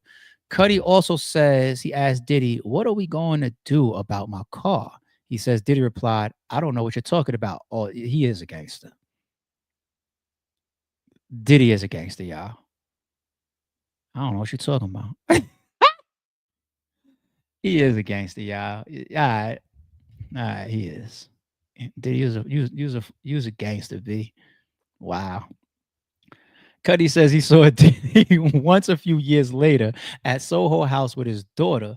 It says Diddy told him, "Man, I just want to apologize for all that bullshit. Yeah, time healed a little bit more. He seen him, shook his hand. My bad for the past, man. Your car and all that. He didn't say his car. He just said for the past." What about my dog, bitch ass nigga? That nigga's still fucking scary running around the crib. Cudi says it was the last thing he was expecting to hear. And after that, he made peace with it. That concludes the prosecution's questioning of Cudi. All right, what's up with this cross? Cudi admits Cassie played him and was living two different lives. Court hears. All right, this is the cross. Cudi is now being cross-examined by Brian Steele. They tagged him in for the defense. He asked about Cudi's relationship with Cassie and asked if he was confused when he discovered Cassie and Diddy had also been dating during his 1-year relationship with her. He says that's correct. And when asked if Cassie played him, he says yes. He agrees he had no clue Cassie had been seeing someone else. When asked if Cassie was smart, talented, outgoing, and has strong personality, Cudi says yes, yes, yes, yes. That's relevant. Once again, we got to pay attention to these prosecutors and these damn defense attorneys, man. It's all calculated questioning. To ask if she was smart, talented, and outgoing. Smart. Why smart? Smart could even apply to the fact that you're revealing to us that you didn't know. So it's her level of trickery and smart and ability to maneuver and manipulate. Right? Also, smart could apply to the second word, talented, meaning that you can do your own thing. You are not bound to Diddy because you're talented. You can get up there. Didn't she say some shit before Diddy? She had like a modeling gig or something like that where she made $250,000 as a teenager. So she has the intelligence. She has the smarts. She is also outgoing. So she's a doer. She'll go hit the pavement and do her thing. How about strong? Strong personality. The type of person that can say no or leave if she really wants to. And he gets Cudi to answer yes to all of these. Smart question. Smart question. Let me come over to the supers real quick. Scarfy Hat, shout out to you with the super says, what year did that happen? It's ironic that Kid Cudi threw a Molotov in a car with two lovers in Maniac. Oh, talk about coincidence or irony, right? That's a good question. That's a good question. Yeah, I wonder if there's any relevance there. All right, Scarfy, good catch. Shout out to Drew with the super says, Cassie is a victim. It's no other way to look at this. This girl was a teenager. She got groomed and passed around the industry, then abused physically, mentally, and emotionally. Diddy is sick. So shout out to you, Drew, man. Listen, these are one of those situations I feel just like Tory Lanez and Meg Thee Stallion's drama that can divide people. And I agree with you that Cassie is a victim. And my bad, this super is big. Is a victim. I want you to be able to see my reaction to your super. Easily, duh. Just fucking take the big screen. I agree with you that there's a lot of victimizing that Cassie had to sustain, or she did sustain, willingly or not, consensually or not. Victim. She's getting hit on, B. She's getting kicked and dragged and punched and stomped and shit thrown at her. Is testimony of her getting beat up on planes, beat up out the country on vacation. We see footage of her getting beat up in hotels. Nobody can ever contest that. I think Diddy is a piece of shit. I've been saying that for over a year. I think he's a piece of shit person as a man.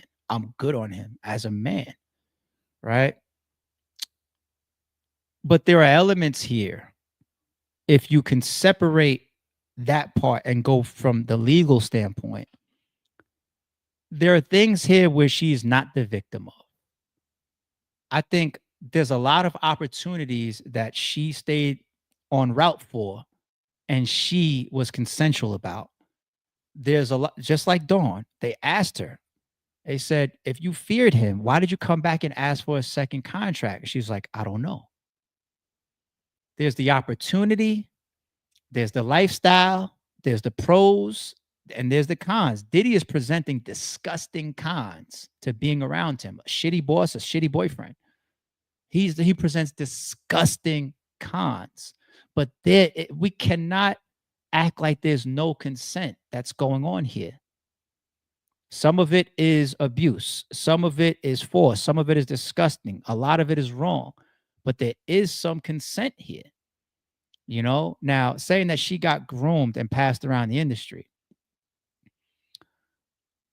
I don't know. They're trying to show angles of her cheating with Cudi. Allegedly, they're trying to put her next to Michael B. Jordan. This guy, that guy, the trainer. Diddy's burning up cars for her. You know what I'm saying? Allegedly. So all this passed around the industry. Like, what's your definition of being passed around?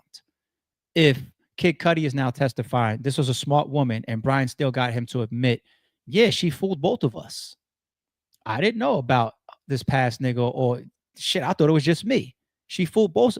So when we go in the stuff that's coming out of this trial right now, is that being passed around? Was she passed to Kid Cudi? No, she wasn't passed to Kid Cudi. Was she passed to her current husband, who she's pregnant by right now? No, she wasn't passed to him.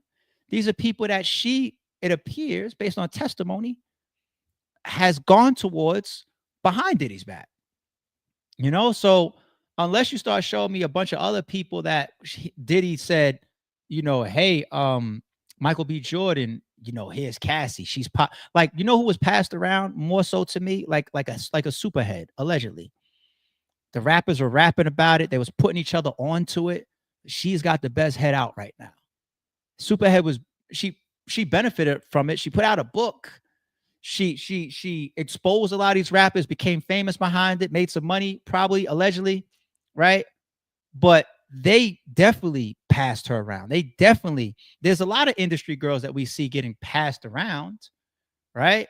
But this man, I don't know. If that's another thing that bugged me out prior. I said this before. I was just like, why is he treating his main chick like that? He's showing up to red carpets and Met galas with the woman.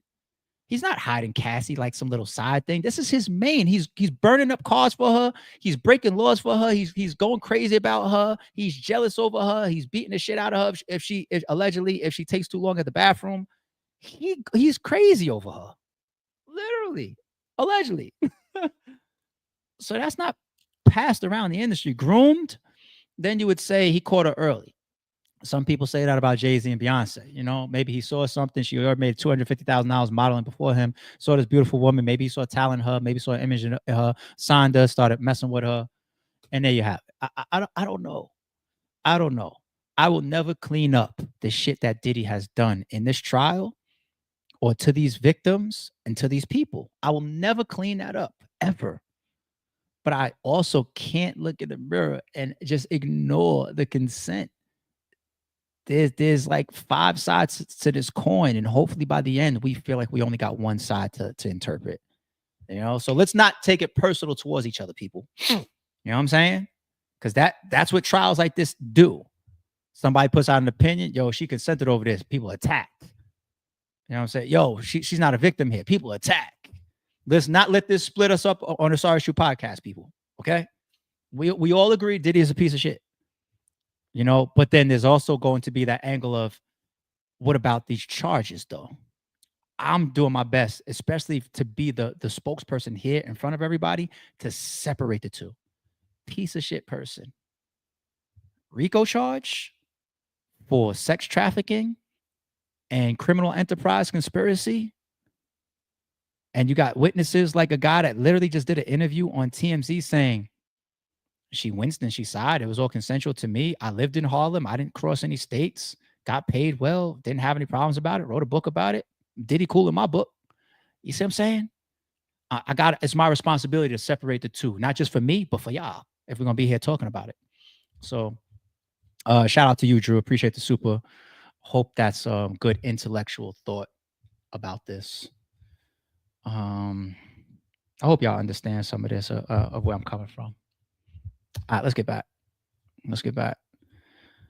All right. Yes. Once again, I feel like this was very, very purposefully placed by Brian Steele. That right there. I see exactly what he was up to. All right. Cudi confirms he spent holidays with Cassie and her family and agrees he was hurt when the relationship ended as he had cared for her.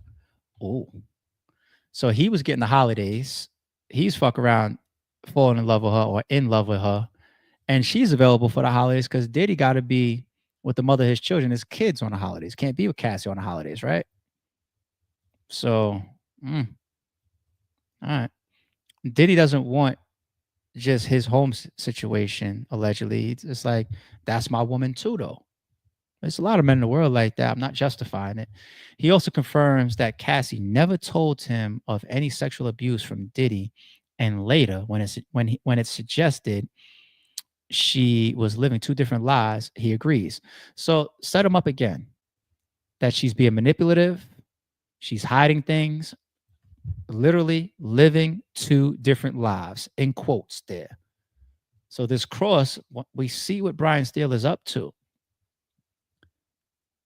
And never told him about sexual abuse. So he placed that question as well. Because, yeah, you did tell Cudi about physical abuse, but sexual abuse, the defense wants these type of answers coming out that Kid Cudi never told or Kid Cudi was never told that by Cassie, because there's sex trafficking involved. And one of the main people that it seems that they're painting as being sex trafficked is Cassie. For coercion. The word coercion, by definition, involves the word forced, which is why they were so big on, did she seem uncomfortable? That's why they asked the sex worker that. He was like, nah, not really. They're doing it here. They're going after it here. Steele says, the person who played you is the same person who played Sean, Miss Ventura. Cudi says true. He also says it was Cassie who passed on his address to Diddy. The cross-examination of Cudi is now complete. Is he going to get recrossed again? Let's see. The drama was out of hand. Cudi describes giving Cassie space for my safety and her safety. Yeah, he got y'all shook. Cudi is now being questioned again. See, it seems that Diddy felt like that's the only way to get his woman away from the next nigga was violence. You know, you wasn't able to keep her just from you. Just, I'm your man or whatever. You felt like she was stepping out, or she would. So you had to scare them both away from each other. And you did that allegedly by using violence. Okay. Cudi is now being questioned again by the prosecution's Emily Johnson. She asks what Cassie told him about the abuse and says that Diddy would hit her sometimes, kick her. Cudi says Cassie was really shook the day Diddy came to his house, and says the relationship ended because he wanted to give Cassie space, and also the drama was too out of hand. Yeah, he was stepping out. He was like, nah, I'm good on this. And that's what you're supposed to do. Because there's a lot of people in the grave and in jail right now behind these triangles relationships. All jokes aside, people, somebody within the triangle needs to be smart and remove themselves. You know, y'all asked me about a situation that I spoke about when I first started the stream, and you see the way I addressed that. To a degree, there's elements in there involving, like, let's say 3 parties, and there was a physical altercation. And the person also just did a video saying he had thoughts of making it worse than just the physical altercation.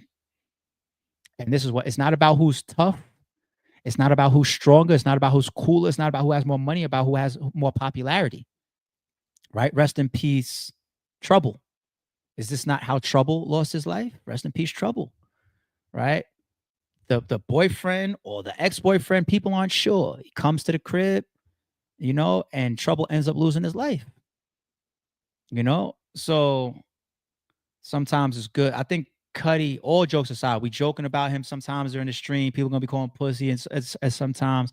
All jokes aside, fellas, if there's a man with a woman that you are also fucking, even if you are in love with her, or even if you feel that she's for you, or you're her main, even if you feel that way, if there's another man involved and you are aware of that man's existence, do this first. First, tell yourself it's at least double of what I know.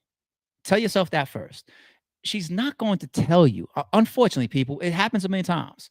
what I'm saying? I'm gonna leave this up here while I'm on this topic briefly, people.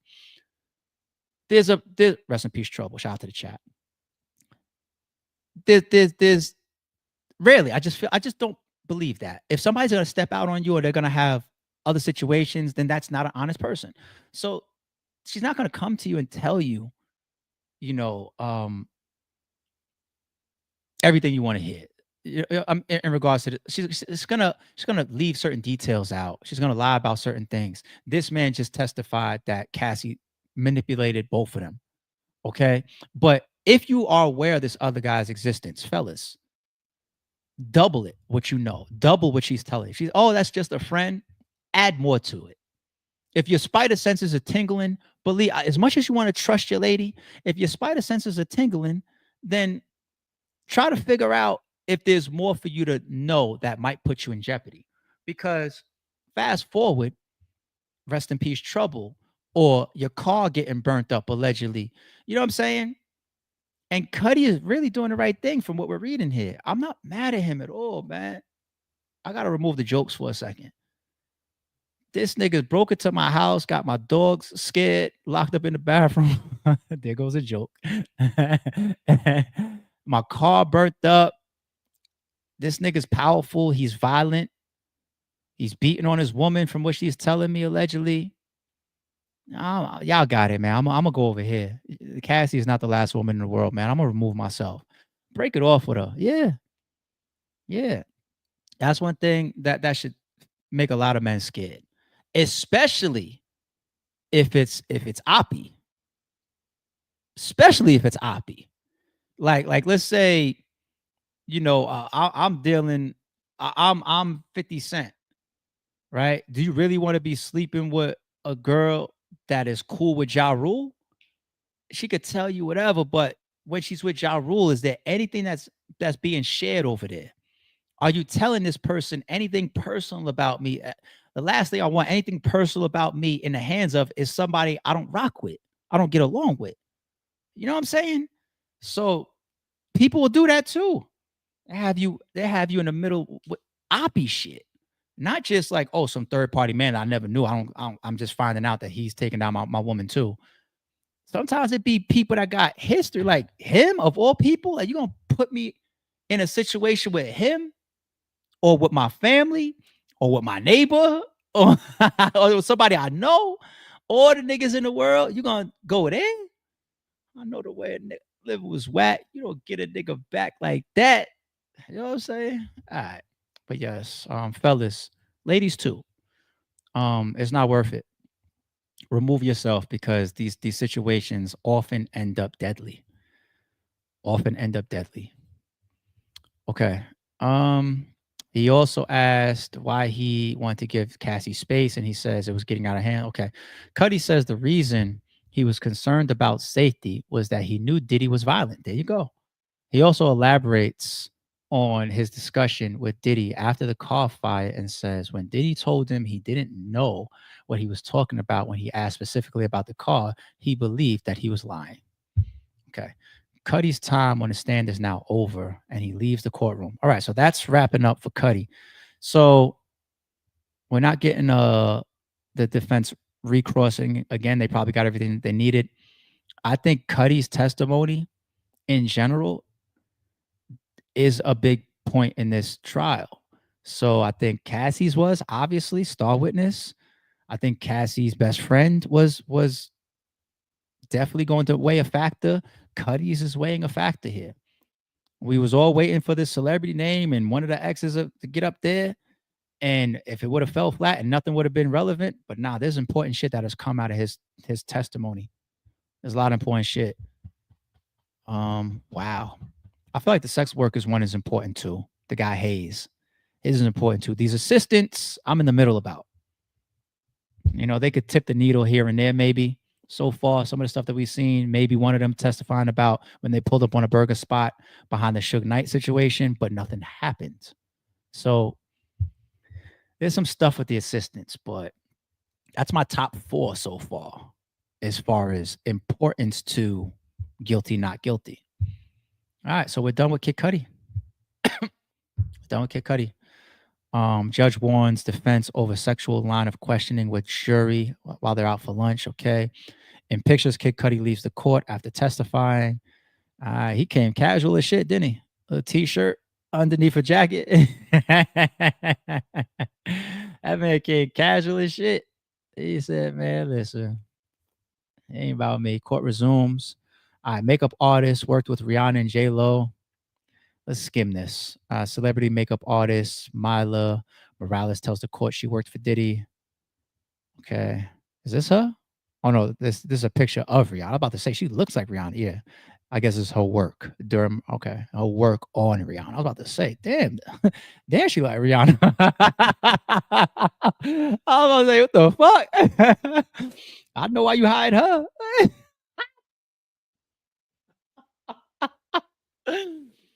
Oh shit. Yo, they got me. It just proves to y'all how much I does this live. I promise y'all. All live reactions, all first verse, people, all first verse. Let's say, yeah, I see exactly why the fuck you hired Shorty, man. You look damn sure like Rihanna. Drew, what you got going on, homie? Appreciate the super. Drew says, let me take this in case. Drew says, my last point. Once abuse is introduced, it's no longer Cassie's choices or consent. The abuse can't consent. It's like a white person saying slavery wasn't that bad because some love their owners. Oh, no, I disagree with you, Drew. I disagree with you. I love the point. I love the premise of where you're going with this. I'll tell you why I disagree. Let's go Kanye for a second. Slavery was a choice, dickhead, piece of shit ass Kanye. But anyway, that's force of even location and like geographically speaking, right? When you look at slavery, you almost got to look at it almost like jail outside of the bars and the walls, right? What would happen if a slave ran off of their plantation? They were hunted down by dogs, by the owners, by the staff. You can get killed for running away. You can get lashed for running away. You can get thrown in a hole for X amount of time for running away. Look at the movie Django, classic, right? His girl, his wife that he was hunting down to save. When he finally arrived at that plantation, where was she? They had her in the ground because she tried to escape, right? So the fact that you can get killed because you wake up one day and say, I don't want to pick cotton anymore. I don't want to shave this man's beard every morning. I don't want to cut this grass every day. I don't want to cook this man's food every day. I don't want to be called a nigger every day. All the things that slaves had to endure. If you woke up one day and you decided I'm off this, you can be killed for deciding I'm off this. Prison without walls is slavery. That's a night and day distinction, Drew. So now, and I'm going to get to your first part. I went to your second half first. Now let's get to the first part of the first half because I have two things out of your first half. Cassie in 2000 and whenever this started, right? I'm pretty sure somebody would argue what I just said now saying, all right, but AR, Cassie felt that she could have a car blown up or be killed or tracked down if she left. I get it. I get it. I get it. There's people in this chat that say they're calling the cops. There's people in this chat that say it would have never happened to begin with. The relationship didn't start with cars being blown up and all that type of stuff. The very first time this guy walks in and says, I want to do this freak off, you have the ability to, men do, or not even men, people do what people allow. Okay? If that video, when the hotel video dropped, I took the position, I said, this ain't the first time. It's impossible. Because he was too comfortable. He's in a towel. He one-handed her, throwing shit at her. I didn't care, drunk, high, whatever. It didn't matter to me. I could just see that footage and say, he's a piece of shit because that ain't even the first time it happened. You don't go 0 to 100 in situations like, rarely does that. The first time like that, you know, it's like gateway drugs. Oh, we in mode, people. Shout out to Drew, man. I really appreciate this because you taking me into a whole topic. We in mode. It's like gateway drugs.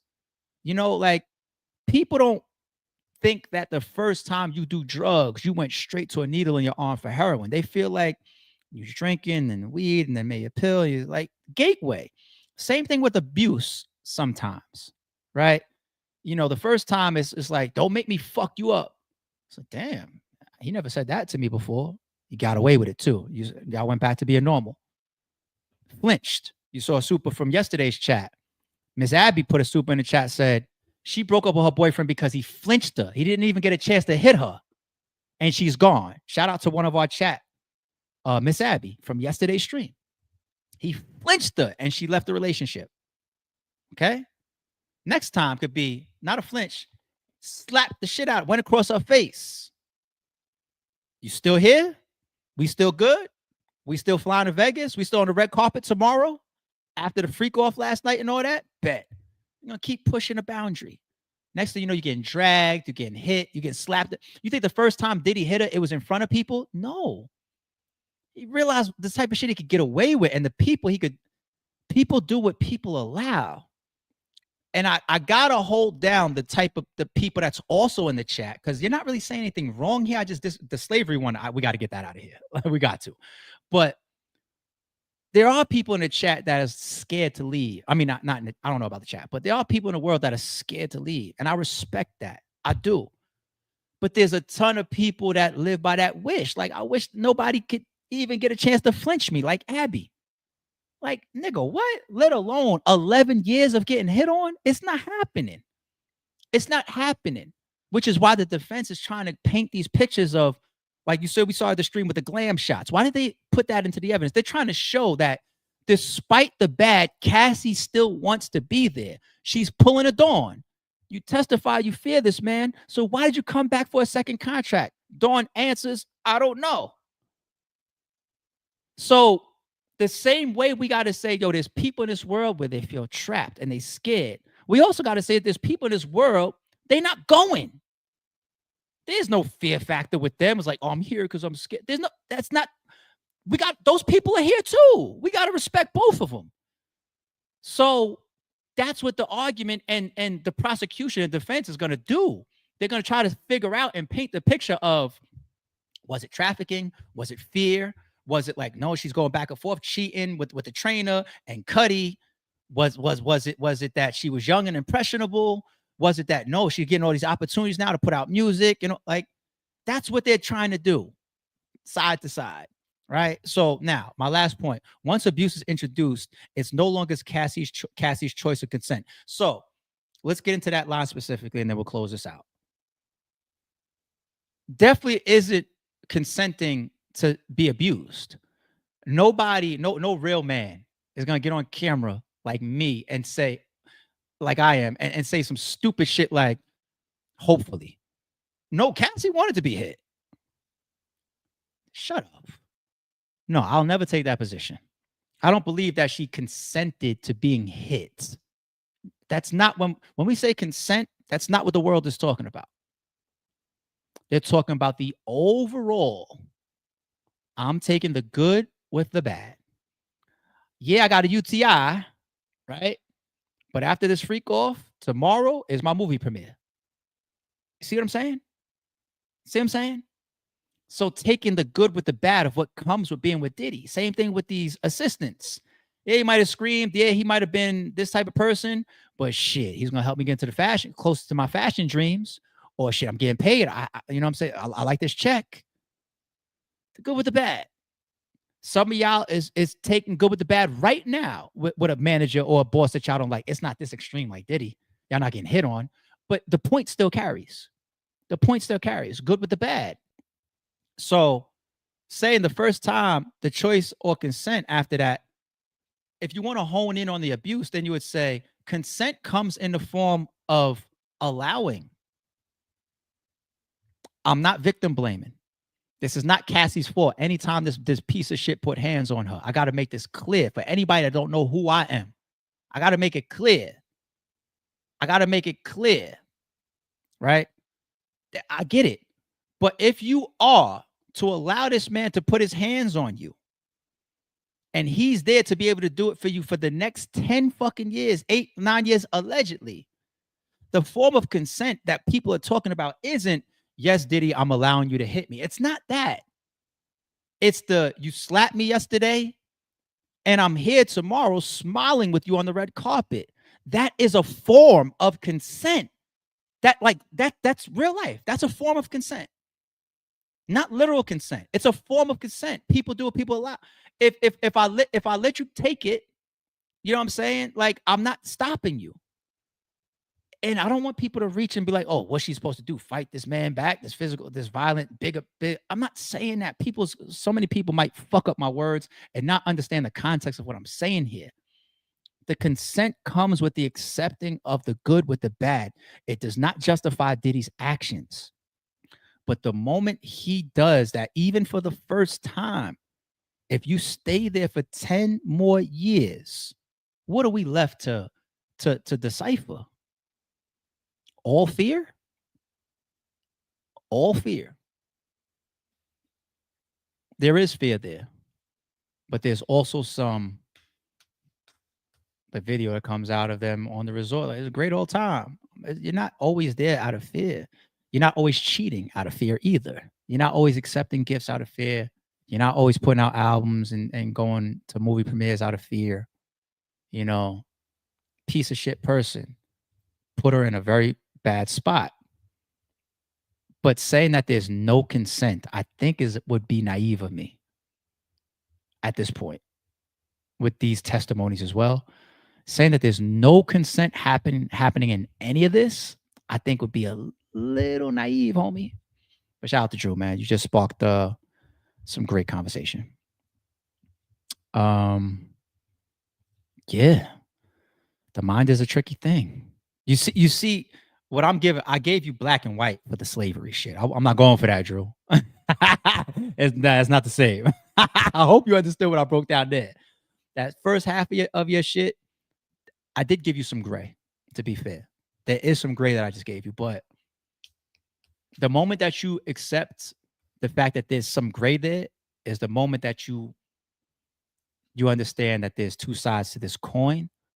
And we're going to find out which one has heavier weight by the time we get to the end of the trial.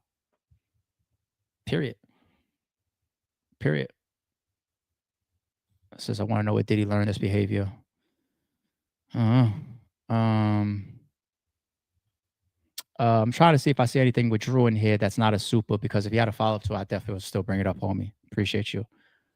Drew, appreciate the thoughts. Good conversation. Absolutely. Thank you, Drew.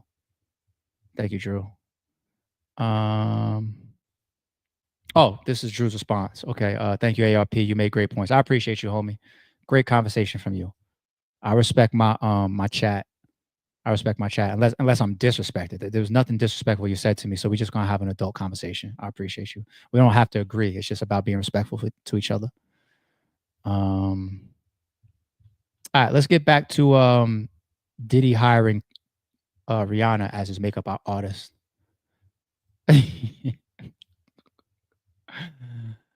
I was tripping for a second, right? All right. Diddy fight left Cassie with swollen eye, busted lip, and knots on her head. There's more testimony of people that have witnessed alleged violence between Diddy and Cassie. She says Cassie and Diddy went into the bedroom, and she heard yelling and screaming. She describes Diddy leaving the room and then seeing Cassie distraught and upset with a swollen eye, busted lip, and knots on his head. Or her head. Oh my goodness. Morales admits, I feared for my life, but adds she did not call the police. So there's a lot of this testimony that's coming in, people. That's not good for Diddy. There's a lot of this. I was scared. I didn't want to lose my job, or I was scared that he might hit me. Dawn testified that she was scared. So she didn't call the cops when she saw something. Cassie's best friend says she was scared. This person, Morales, scared. Assistant scared. Diddy, he's allegedly got a very like the atmosphere that he's creating is like, it's eggshells. It's a lot of opportunity for some, but it's eggshells. She says she had spoken to the journalist about it, given one media outlet a photo of her and Kim Porter, Diddy's ex-girlfriend and mother of 4 children. We know that, and says she was paid 1,000 for it. Just a stack, just a little clean stack, Diddy. That's it. There are no more questions from the prosecution. They was done pretty fast. The prosecution, it seems. Makeup artist says she only heard Diddy Cassie rolling photos of Wiz Khalifa's music video shown to the court. All right, that's why Wiz Khalifa's name's coming up recently. All right, no big deal for him. The defense also established that she has done quite a few TV interviews, including with CNN, Don Lemon, Piers Morgan, and several documentaries. So there, once again, what's the defense doing? They're showing the opportunities, the pros and the cons of being around Diddy. Like these platforms, CNN, Don Lemon, Piers Morgan. Same reason why they submitted those pictures of Cassie sitting next to Rihanna. We see the angles from the prosecution of the angles that they're saying this was forced, this was fear, and defense is going to continue with the consent and the opportunities presented. New witness takes stand. Another witness? Then y'all had a lot of witnesses in day 9. Who is this? Frederick Zamore, who is the general manager of 5 5-star luxury hotels. Shout out to you. Okay. He's doing his thing. Was he subpoenaed because Diddy used one of his rooms for a freak off? Hotel rooms require deep clean after Diddy stays due to excessive amounts of baby oil. Course, that's why I asked the question about baby oil and the assistant that did cleanup, because you don't, like he said, he wanted to make sure he was there to protect. This was the assistant that was there to protect Diddy's image, because you leave these hotels behind, lipstick marks, stains, oil spots, or whatever. People take pictures of that, give it to TMZ, give it to the tabloids, headlines. Beyonce was here last night. Jay-Z never checked in, and there's lipstick all up and down. You know what I'm saying? Stupid shit. And shit like that can even be sold. People sell pictures like that too. You know? So I would say, man, baby oil, it stains, right? Oil. Think about just regular white sheets. You will see that stain for forever, right? No? Oil stains like that. And here goes the owner of some hotels talking about what the rooms look like after these alleged freak-offs. Wow. The name was later changed multiple times to Combs. Frank White. I hated the fact that he's checking into fucking freak-offs, allegedly using Frank White, Biggie's name. That's ridiculous, Diddy. Frank Black, you want to do the opposite of Big, then go ahead. Use Frank Black, but you ain't got no business using Frank White out here, B. I ain't like that. And was eventually changed to Ryan Lopez, according to... You use Ryan Lopez? That better not be as if you was acting like you was J-Lo's husband, or you invoking your Spanish side. Get the fuck out of here, Ryan Lopez. Diddy, you pissing me off with these names. Notes added by the hotel staff on Combs' profile included one which reads, always spills candle wax on everything and uses excessive amounts of oil. Place the room out of order upon departure for deep cleaning. He put these shits out of... I'm losing business when this motherfucker leaves the room. Wow. Zamore's question is now over, and there's no cross-examination. So he leaves the stand. They didn't even want to cross. The defense didn't even care to ask this guy no questions. Now we good. Another witness, Special Agent Joshua Croft, has now taken the stand to testify. He is the 16th witness called by the prosecution on this trial so far. I didn't know they had this many witnesses on day 9. Data extracted from Cassie's computers. Okay, that's what he's there for. Special Agent Joshua Croft, a computer forensics agent working for Homeland Security. Okay, that's where you come in. Homeland Security guy is being questioned by prosecutor Emily Johnson. Croft explains the tools he used to extract text and other data from devices. Okay, how you did it, I don't care. He says he examined 3 devices, 2 MacBook Pros, 1 MacBook Air, all belonging to Cassie, adding that each had their own unique challenges. Okay. He describes one as being set to factory default. Another is having user profile Frank Black and guest profile. So Diddy was able to log into that. Another that appeared to be damaged that would not power on. So this first one scares me. You know why this first one scares me, people?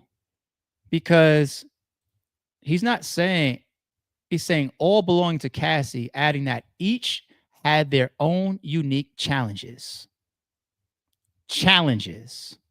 So you mean to tell me a factory reset is a challenge?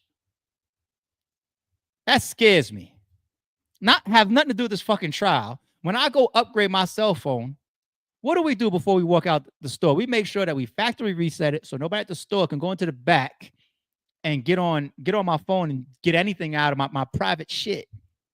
People do billion-dollar deals out of their phones these days, sign contracts on their phones, pay bills on their phones, have passwords on their phones, all types of shit connected to their phones.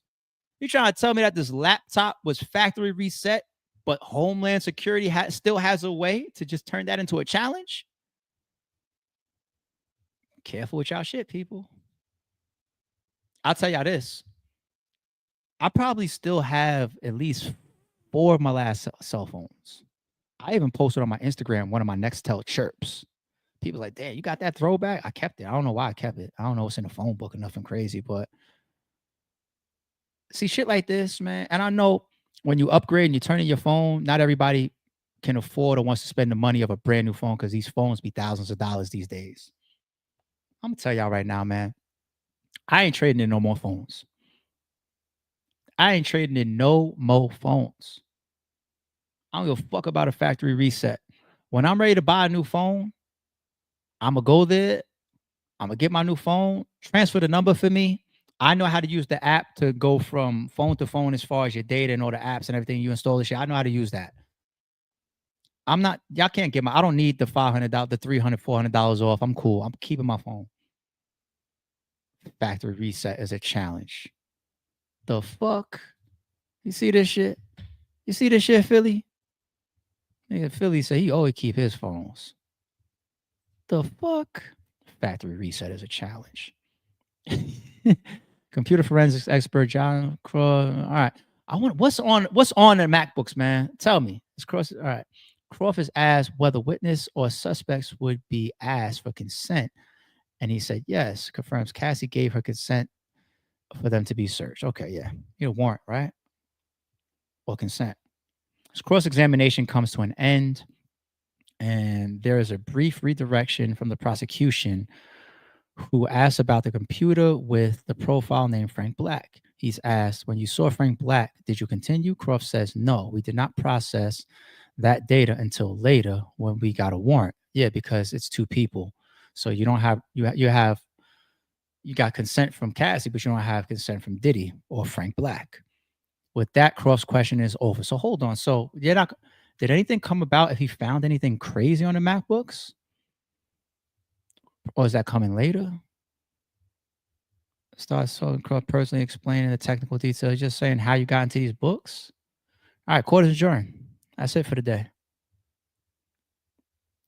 I gotta look online or checks and balances. I need to know if there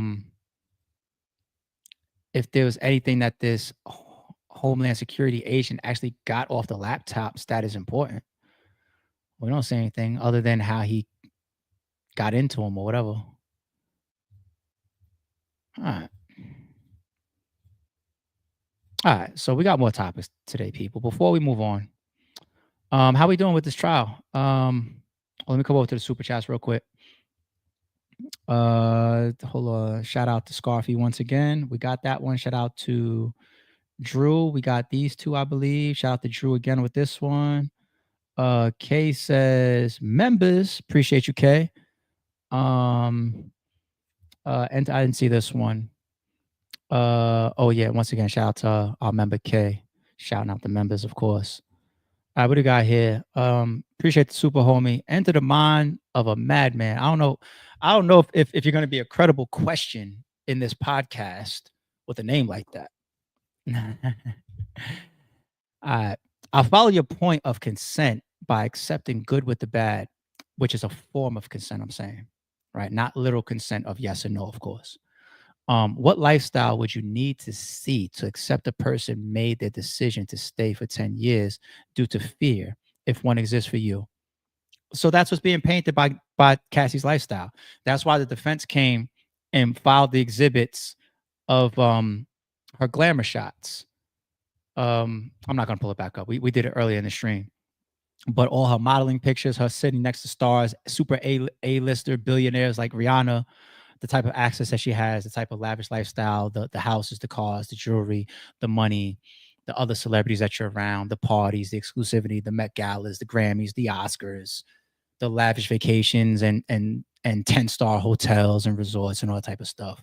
It's I gave one of these simple hypotheticals the other day. I said, I'm gonna ask you to walk up and down the highway for 7 hours, cleaning up trash for $1 an hour.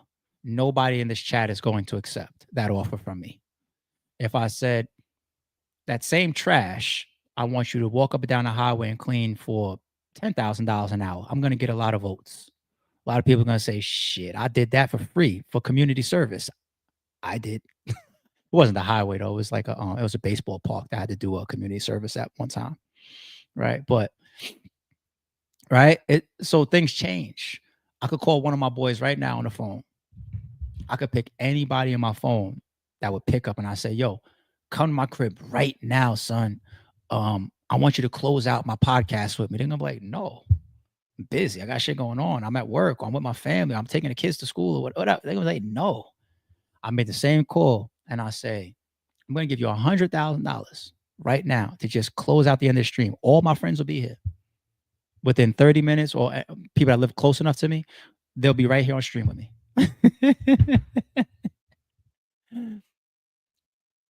The circumstances change people's levels of tolerance. I don't think, I don't want to use Cassie because this is getting too personalized for people.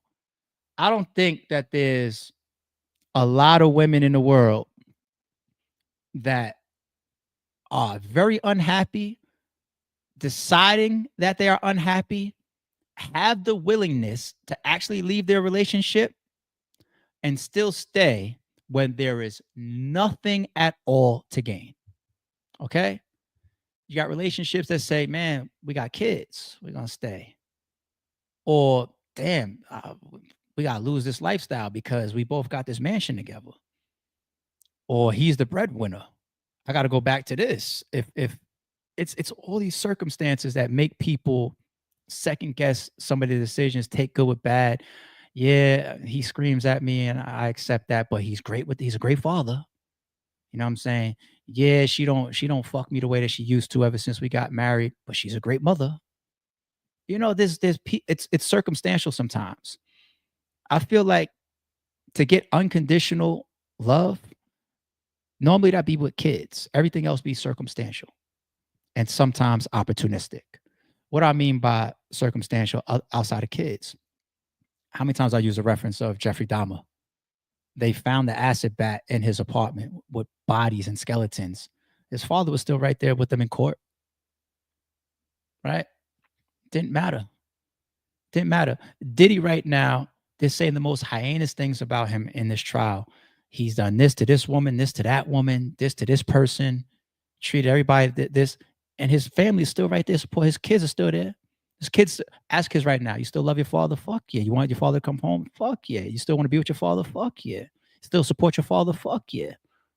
Unconditional love and bonds. Everything else is circumstantial. It's very rare to find unconditional love outside parent-child. Unconditional. Okay? I'll fuck with you unless you do this or you change this or you can't provide this anymore. Circumstantial, B. So the defense is clearly going at the opportunities that Cassie had around Diddy and some of the consent. So when you say, what lifestyle would you need to see to accept a person made the decision to stay after 10 years due to fear, if one exists, it would be this one. And you have to, maybe you don't, because people people still have the mind capacity to vision, but I will tell you, it is night and day when you actually live a certain lifestyle. It is. No matter how much you vision it, no matter how much you see these mansions and whatnot, or the lifestyles on TV, in music videos, in movies, on your phone, it's different to live it.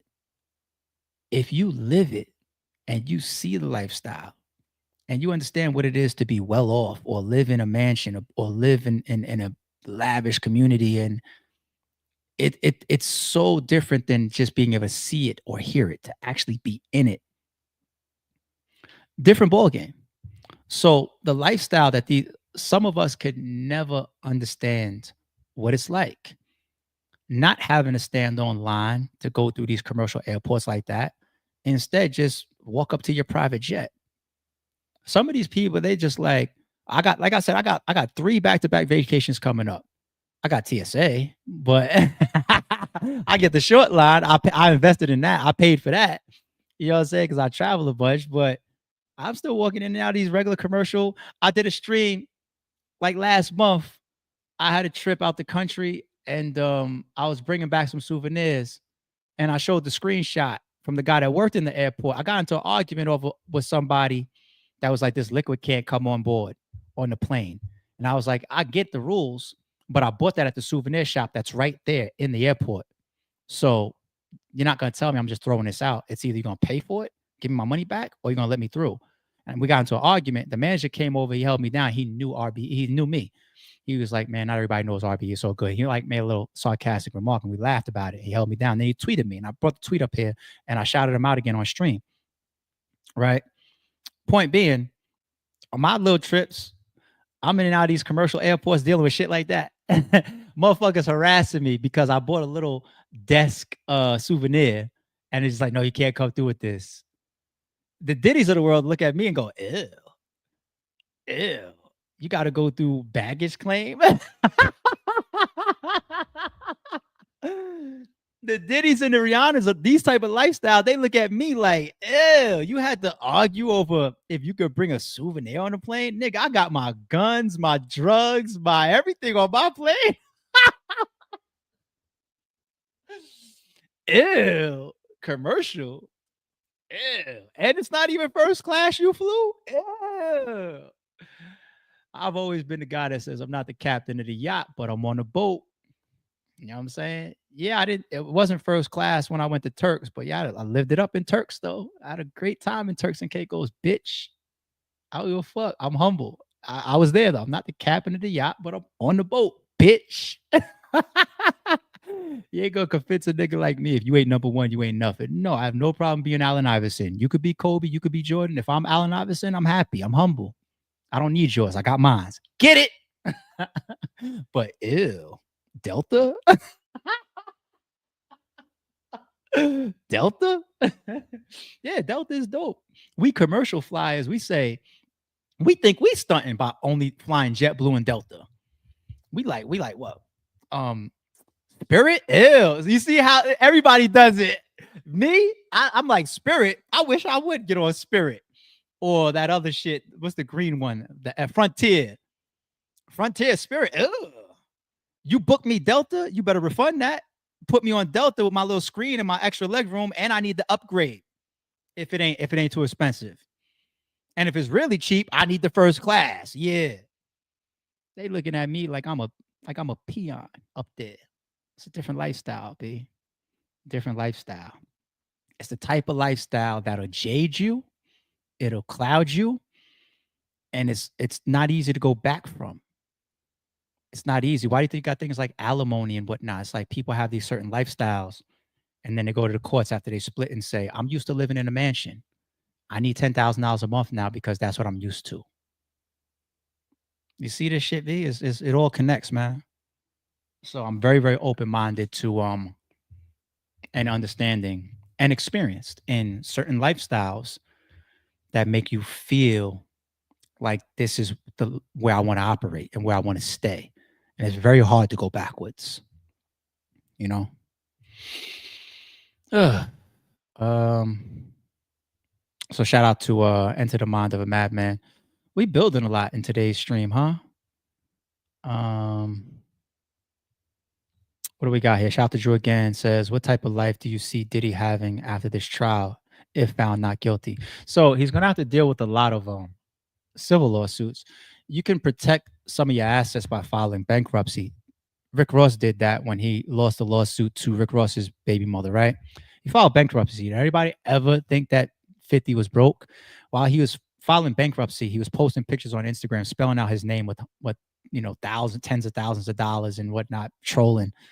You know, didn't Donald Trump file bankruptcy as well? Is Donald Trump broke? Like, this is Diddy. I think when you own the things that he owns, Diddy is not liquidating. We hear about all the expenses and the high power lawyer team and all this type of stuff, but we don't hear liquidating. You want to know where you hear liquidating? Millions of levels beneath Diddy, like a Dame Dash. Hey man, if you buy this part of Rockefeller, I'm going to give you a chain. Or now he's forced to liquidate. They say reports of his studio and his filming company, all this type of stuff. There's liquidation happening. I mean, Diddy still got a ton of assets. He's got rights to people's albums and works and songs and catalog, and it's got a lot of shit. You got to remember, Diddy's broke is like our super rich. So what? They say now he's worth 400 million, and people go, ooh, because he used to be a billionaire. Okay, 400 million might suck for him. I'm pretty sure he could figure out a nice lifestyle, even if he ends up in this whole equation. If he found not guilty, 3 years from now, he's sitting on a cool 100 million. Oh. I know the type of money I make and the type of lifestyle I have, and I don't make nowhere near them niggas. So if I'm doing what I'm doing, living the way that I live, and I make 0.1% of what you motherfuckers make, if that, not even that, I know them niggas could get by with what they would still have post a situation like this. I think it's just the civil lawsuits he's got to worry about, because if he's paying out a mile a minute to 100 different people, that money goes real fast. 10 million here, 5 million there, 2 million there, 3 million there, 15 million there. Now it's a different ball game. But if you're found innocent, then you would think that some of them civil suits, they're not as heavy, which was one of the wins for A$AP Rocky. It's just like, yeah, good luck with this civil shit after what we just won criminally, right? So I think that's his biggest issue post the trial if he wins. But there's ways around that, man. And I think even if he falls to his lowest point financially, he still would be rich. He still would have a lot of money. Maybe the Star Island crib is not the Star Island crib, but he's still in 30,000 square feet. Okay, he could go get himself a $5 million crib, and you know what I'm saying? He's still Diddy. So, and he's gonna have money opportunities. This is still Earth. You know how much money Diddy could make off of a book deal, a documentary deal, a movie deal. All he's gonna be a hot topic. People want to see him take the stand now. We haven't heard him speak since he got locked up. People want to see him take the stand now. When he comes out and he talks, if he comes out, I shouldn't say when. If he comes out and he talks, it's all worth money. Like, I don't know. I don't know. What's good, Jay? Jay says, so we're not going to see you for a while when you go on vacation. I'll have fun and be safe from that. I appreciate you, Jay. Yeah, I didn't say when. We still working. But I definitely got 3 joints that are damn near back to back coming up. None of the 3 are that long though. The longest one is like 4 days or 5 days. I forget. But they're not that long. You know what I'm saying? And I don't know. Maybe Maybe I'll bring a laptop with me, go live. I don't know. I'll see. We'll see. But definitely, if I'm not keeping up while I'm away, then when I get back, it's the catch up game. I'm here 7 days a week, so we're gonna get right back into mode like this. So all right, shout out to the chat, man. The chat has carried with me a big piece of today's stream. Which is why we still got a lot left to do. Well, I shouldn't say a lot, but I gotta read this with y'all. Let me try to speed up a little bit. We gotta check this out. Some of y'all exhausted with Meg and Tory, but peep this. Meg Thee Stallion's attorney refute allegations of new evidence and present 31-page slideshow about Tory Lanez case. Whew, the evolution of Peterson's lies. Peterson's story has evolved over the years. First lie, Peterson initially claimed that Pete was never shot but stepped on broken glass. Second lie, at trial, Peterson's lawyer argued that Harris, not Peterson, was the shooter. Third lie, Peterson claimed the LAPD lost or misplaced the firearm, the bullet, and the bullet fragments. Okay. Second lie, Harris shot Pete. On September 25th, 2020, Peterson admitted himself publicly that Harris did not shoot Pete. And they got some tweets up here. Tory Lanez, that's not true. People saying Kelsey shot her, emoji, and he tweets, that's not true.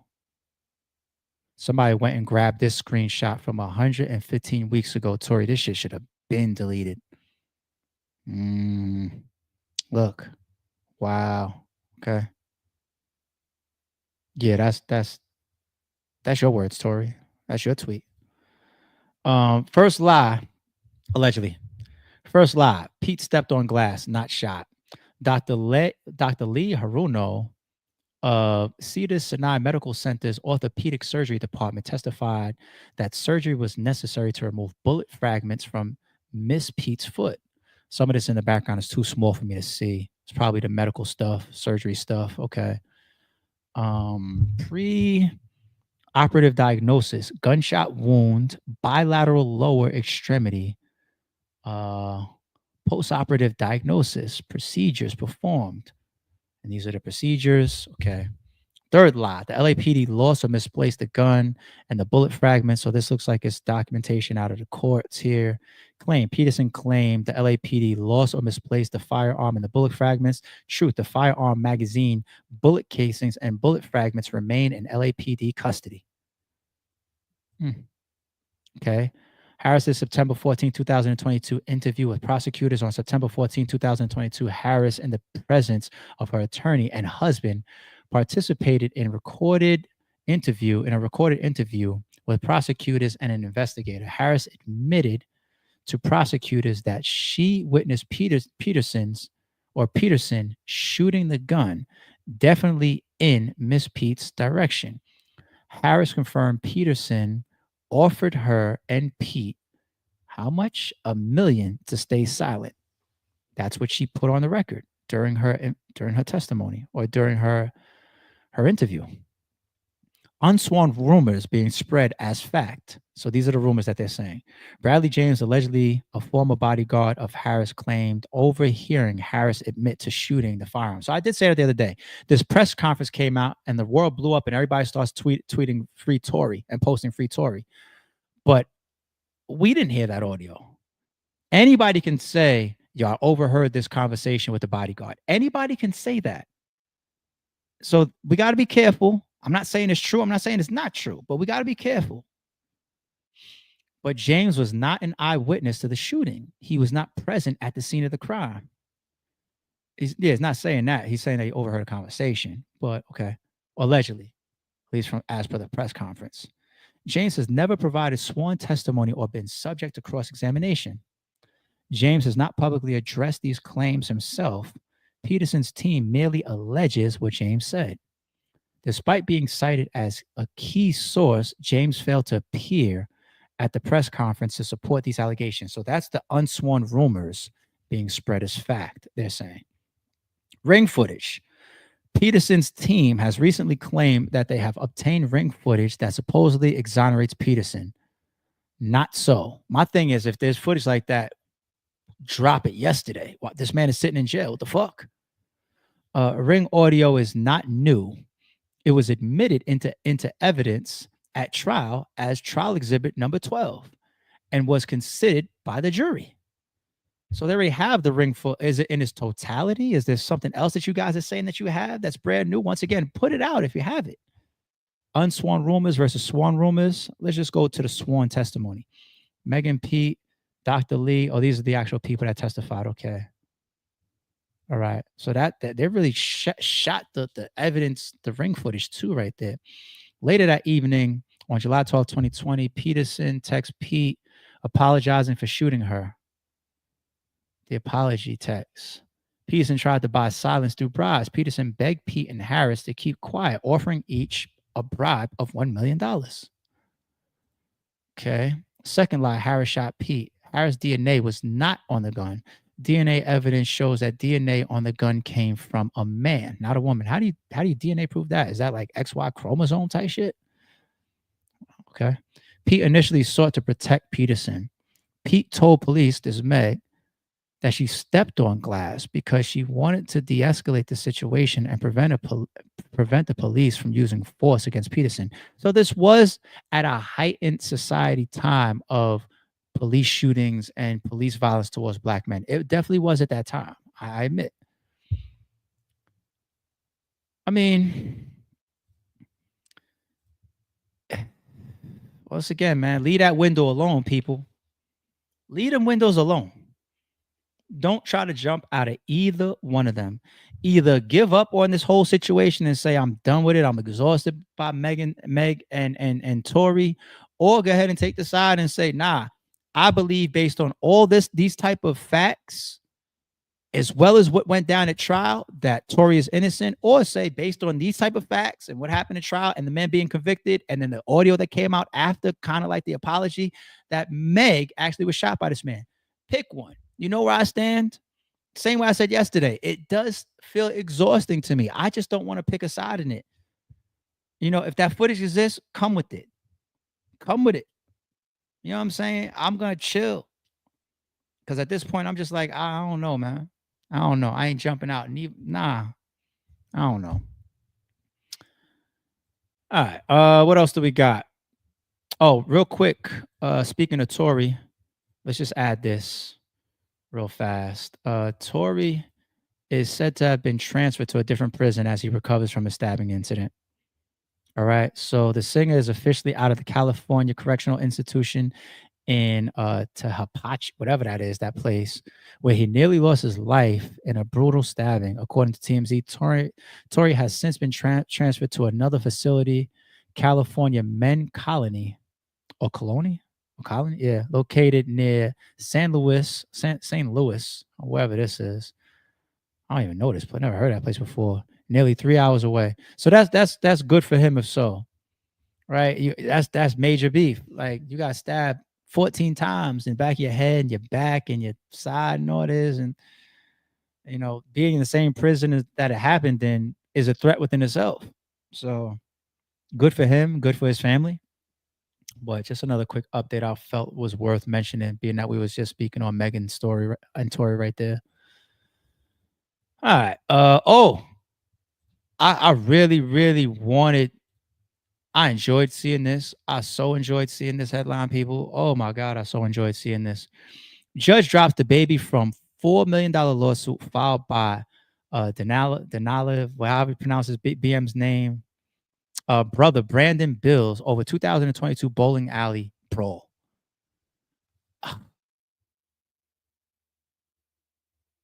That's when he was demanding the $4 million when he first started. I don't really care about the captions.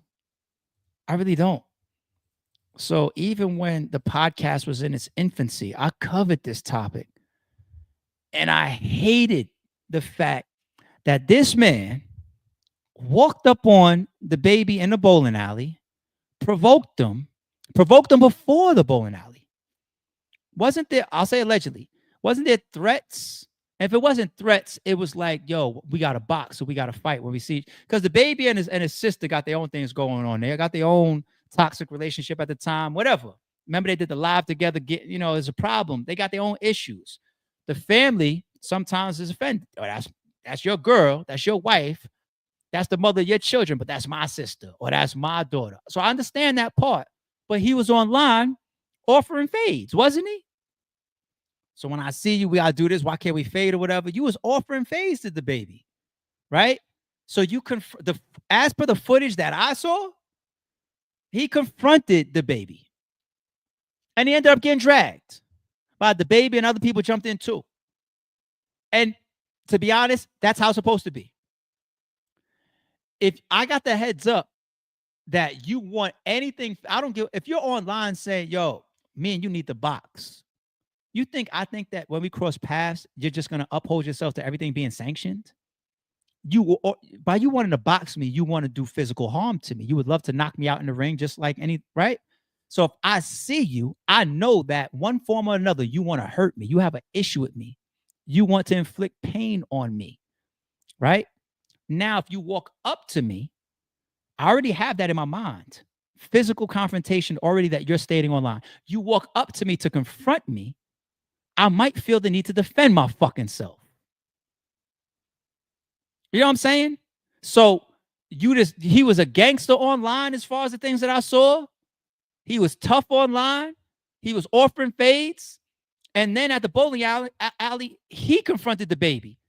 And it didn't go his way. And you don't sue when it don't go your way if you initiated it. You are pussy if you do that. I'm not talking to him. I'm talking to anybody. If you start some shit, if you partake in some shit, if you involve yourself in some shit and it don't go your way and then you call a lawyer, you're pussy. And it's not just physical shit. I think it's pussy that Drake involved himself in a battle and then sued. I can never fuck with that. Now, if I'm in a bowling alley and the baby walk up on me and him and his people beat me up or whatever, and I feel like suing, so fucking be it. But if I'm online issuing fades, talking about I got an issue with you, and then when you confront somebody, especially in certain states, you make somebody feel defensive. And there's even videos that he did after that bowling alley talking tough. Like certain people in certain situations are not supposed to sue. It's so pussy. But some people just have that in them. They don't care. It didn't go my way. Let me get some bread. Pussy. That shit is crazy. Crazy. I'm so glad that the judge kicked this. I'm so glad the judge kicked this, man. I'm so glad. There's nobody in this chat that wants to feel like somebody don't like them, somebody wants to box them, sanctioned or not, walks up on them where they happen to be in the same place at the same time. You get the best of the situation, and then that same person sues you, and they're supposed to be a tough guy or a gangster. Nobody respects that. Nobody would want that to happen to them. You think I want a $4 million lawsuit because you walked up on me and I got the best of it? If I'm missing something of the details, put it in the chat. Allegedly, I'll still say. If I'm missing something of the details of how that situation went, because I'm pretty sure I played the videos on that episode like last year. And we was watching the footage with our own eyes and saying, he approached him. And I don't want to hear nothing about he got jumped neither. I don't want to hear nothing about that. We out in public. We out a bowling alley. This ain't no sanctioned shit. The objective is for me and mines to all get home safe. I don't want to hear that shit. I don't trust you. You want to know when you get a friendly fade? When there's trust, or when it's sanctioned, or when it's agreed upon. I ain't got no agreement with you, or no trust with you, or no sanction with you. And if you walk up on me in a bowling alley, my niggas ain't going for that, and I'm not going for none of mine neither. If I showed up here to bowl and have a good time with my friends and family, and I turn my head and somebody's in my boy face, ask my niggas. I might be the first one to hit you, not even the person standing in front of you. I got stories like that. I might be the first one to hook the fuck off. Protect me and mine. And I expect my niggas to do the same for me. I don't know this nigga. Fair. Who the fuck is this? He might kill my nigga. He might stab my nigga. He might bust my nigga's head open on the floor or some shit. What you mean? We're at a bowling alley. I'm supposed to turn over. Oh, one-on-one. Who the fuck is this? I don't know this nigga. I gotta speak to. I might be this man's his children's godfather. I might be the godfather of this man's kids. Consider this man a brother of mine. I might have to look his wife in the fucking face talking about why your husband's in the hospital. I'm sitting there talking about fair fight because we was in some bowling alley. And I let some nigga I don't know pop on my man because it's one-on-one. Fuck you. You gotta be kidding me. Never. You want a fair one, you sanction it, you establish trust, there's no way. You gotta be kidding me. You gotta be kidding me. Trust you to fight my nigga one-on-one. I don't know who the fuck you are. Who the fuck is you? So I don't want to hear none of that shit neither. But he got jumped. You supposed to. If you with your people, you going out, protect each other. Make sure your brother, your best friend, your sister, they get home safe too. Y'all all together. It's pussy to jump a nigga in a sanctioned or an established one-on-one. That's pussy. I wish I would be at a bowling alley minding my fucking. I'm not coming to the bowling alley to fight somebody. Bowling alley, I turn my fucking head. Somebody approaching my man. If you from the side, yeah. The fuck? Yo, you good? I don't know what happened. My niggas the same way with me, man. What was the last time I stepped out? Was it my Vegas trip? It's on my gram. Me and Dr. God was out in Vegas.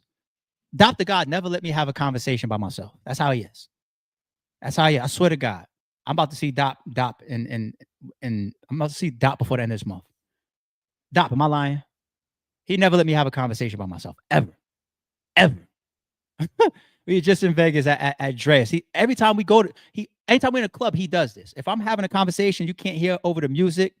He doesn't know if I'm being confronted or something. That's just how he is. You know how many times Dr. God has turned some of my conversations awkward just because he moves like me, like we protect each other. Can't hear what's being said over the music and everything. He's over there. I'm here with some stranger having a conversation. He walk up, you know what he do right in front of the other person. Yo, you all right? You good? I'm like, yeah, man. We just talk about the last RVE event and shit. I made the other person feel threatened. Like, damn, nigga. You know what I'm saying? But that's how niggas do. Swear to God, Doc never let me have no one-on-one conversations because he just don't know. He just don't know. And we protect each other like that, B. This is a stranger. It's a fucking stranger. Do y'all not move like that? It's just me. Let me make sure it's not just me. Yeah. Tay from the chat says more motherfuckers need to move like that. Doppler, he does it all the time.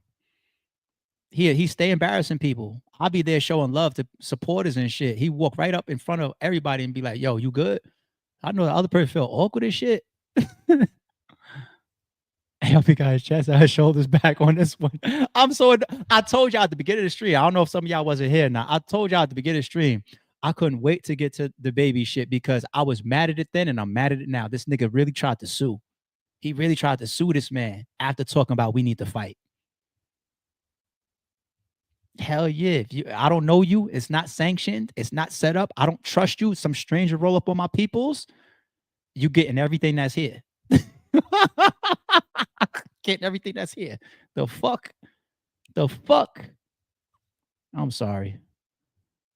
It's more than a rant. I'm sorry. All right. Do y'all fuck with my rants? Or do y'all be like, yo, chill out? Which one? Do y'all fuck with my rants? You tried it. It says my bros is the same way. I'm telling you, there's circumstances where you jump a nigga, you pussy. And there's other circumstances where it's like, no, who are you? We're together. Fuck out of here. Ain't getting no up on my nigga. I wish I would let a stranger just fight one of my brothers out in the street while we on vacation or at the bowling alley or some shit. I wish I would. Jay says she like, as long as I can get away with my rants, I'm all right. It ain't just you. That's real man shit. I'm just saying, thank you. All right, y'all cool with the rants. Thank you, MP. Thank you. I appreciate it. Sassy says rant on. I'm calm now. I'm cool. It's over. It's out my system. ARP, I'm a full-fledged Gemini. Got all Geminis, of course. I love the rants. It's out my system. I knew I was gonna be frustrated as shit getting to the baby topic because when I saw that headline, I said, thank God. This bitch shit. This nigga really tried to sue this man off. All right, I'm cool. Bitch shit, yo. What happened with DJ Akademiks? Did he get swatted? They swatted DJ Akademiks, man. What's this? What was this? Hands up! Hands up. Right there, hands up. What about the slippers, Zach? I don't know about the slippers. Got his phone. Looks like got his phone out. Smart. Good. Hands up. Hands visible. Don't get snapped by the police. I want to go home today. Okay, smart. Oh, Lee, man. Yo, check it out, man. Yo, today, interesting day. Number one, first of all y'all trolls, please just enjoy the stream. We having a good time, man. We the number one media entity in the world. Ain't nothing bigger than the chat. We got 30, 40,000 people watching. We the best at covering this Diddy trial. Don't worry, right? For the new people who coming in, man, please, man, stop doing the weird shit, man. Like, yo, I'm a black man in America, man. Don't be calling no goddamn SWAT. What happened today was my police department, they claimed they got a call from a woman who claimed to be my sister. I don't got a sister. Who claimed that somebody got shot at my crib. They hit me up. My phone was off. I'm streaming 8 hours a day. You know me. I'm on the grind. They pulled up about 30 cars. You know what I mean? They had to do what they had to do. Took me out, you know, put me in custody real quick and searched the crib. Obviously, nobody get shot at my crib. Oh, Lee. Yeah. Hands still up. Hands still up. Turn his back. Compliant. Compliant.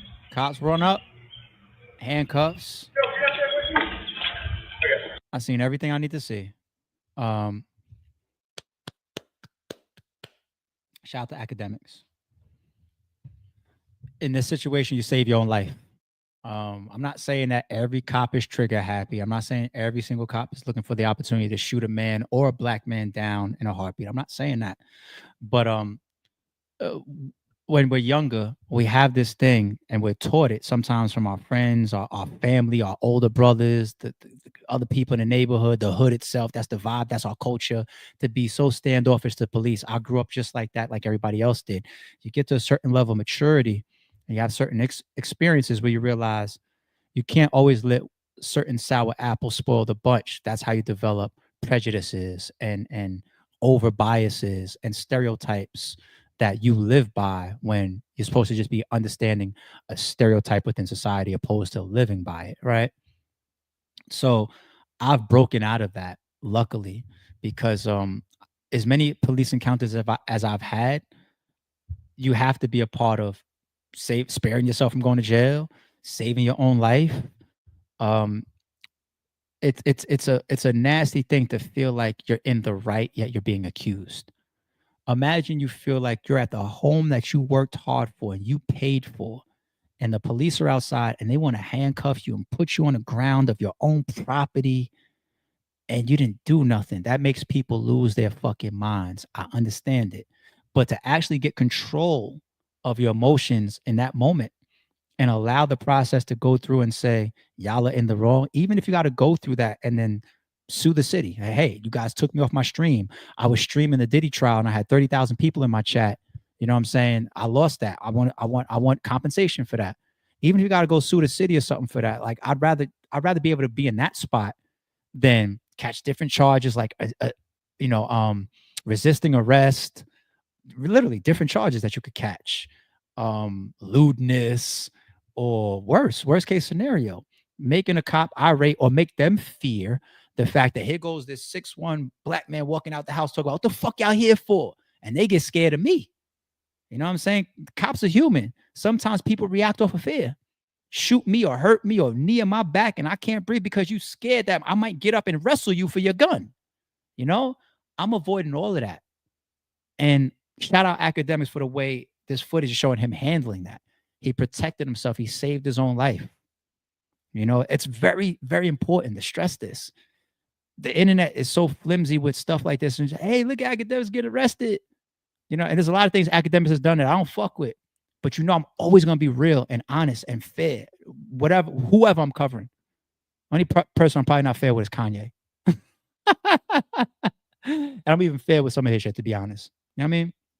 But this is applaudable to me. I love that he handled this in a way to make sure that he didn't escalate it. He absolutely is arguably the biggest media hub for these type of dramas. You know, the Kendrick and the Drake back and forth. he was the main hub. There's a lot of podcasts on the internet. People want to hear Vlad's take or this interviewer's take or Joe Button's take and this podcast and Kai Sanat's take and maybe even over here in this little pocket over here, little old Sorry It's True podcast. Maybe people want to hear that take. But he does have a major platform. And the last thing I ever am is a fucking hater. I want to see Akademiks' platform remain because it helps the entire content industry with news moving around. And as news interest moves around within the space that I'm a baby of, which is hip hop, unless you're a piece of shit person, I'll never hate on. I don't hate, period. But I won't vote against your success unless you're a piece of shit person. And even then, it's hard for me to vote against somebody's success. You know what I'm saying? So I'm glad that he has the platform that he has. He's earned it. He's put the time in. You know, I know I've had some anti-academics things that I said here. So maybe some of y'all are shocked right now. I'm not trying to be this nigga's friend. I don't want to shake his hand. I don't want to know him neither. I've seen times where he referenced a couple clips on his streams and he brought up my videos. I don't give a fuck. I don't need to shake none of these niggas. I'm just being so real within myself. I got to be me. And I like the way he handled this. So, the swatting shit is fucking ridiculous, man. Keep covering the trial though, dude. I checked in to see how he's covering the trial, and I like that our coverage is a little different. His is Akademiks' form of covering the Diddy trial is in a live aspect, which can change people's personal preferences. So, for example, he's using Inner City's tweets. So when I checked him out, I seen, you know, he's got to wait for the tweet. So like if some tweets come out, then they stop or there's a intermission in the court, or if the guy stops tweeting, or if it's lunchtime, Akademiks has to sit there for 10, 20, 30, 40 minutes and find another thing to talk about. Or, hey, let's watch these videos over here from the trial. Let's go check out if Cassie has an old interview that we could look at. And you know what I'm saying? And then he's coming back. He's like, do we have some new tweets to go on? So he's doing it in that form. I think it's dope for him because his style as of right now is he's there for almost full day work, full day job. Me, I leave this podcast and I go do a million other things. You see what I'm saying? For work. You know what I'm saying? Akademiks, his job is that stream. So he could be there 6, 7, 8 hours. And if there's a break between tweets, this is my job. This is what I do anyway. These long streams. So I think that format is dope for people that are in that lane full time like that. Me, I got so many other things to do during the day. And I'm not to the point where I'm ready to stream more than we're at 3 hours today. I didn't even expect that. Normally we stay under 2. Weekends we could hit 2. This Diddy trial has been having us hit 2. Normally outside of that, I'm beneath 70, 80 minutes. Right. And then I get to the rest of my fucking day. Right. But it's Friday, so I do got a little bit more time, luckily. You know what I'm saying? I admit on my own personal schedule. But I've been doing more of a summarized, so I don't have to take breaks outside of our own topics and our own discussion. I'm not waiting for updates to come out of the court. Instead, court is done and then boom. But there are days sometimes where I want to get right next to what's happening live. Like we did that with the Kendrick and the Drake battle. You know, y'all was tweeting me, yo, cut the stream on. Kendrick just dropped again. I was like, what? And I came right back live with y'all. I was live when the verdict was going down with Young Thug. As we were seeing it, like, guilty, not what's it gonna be? They're gonna let him go today?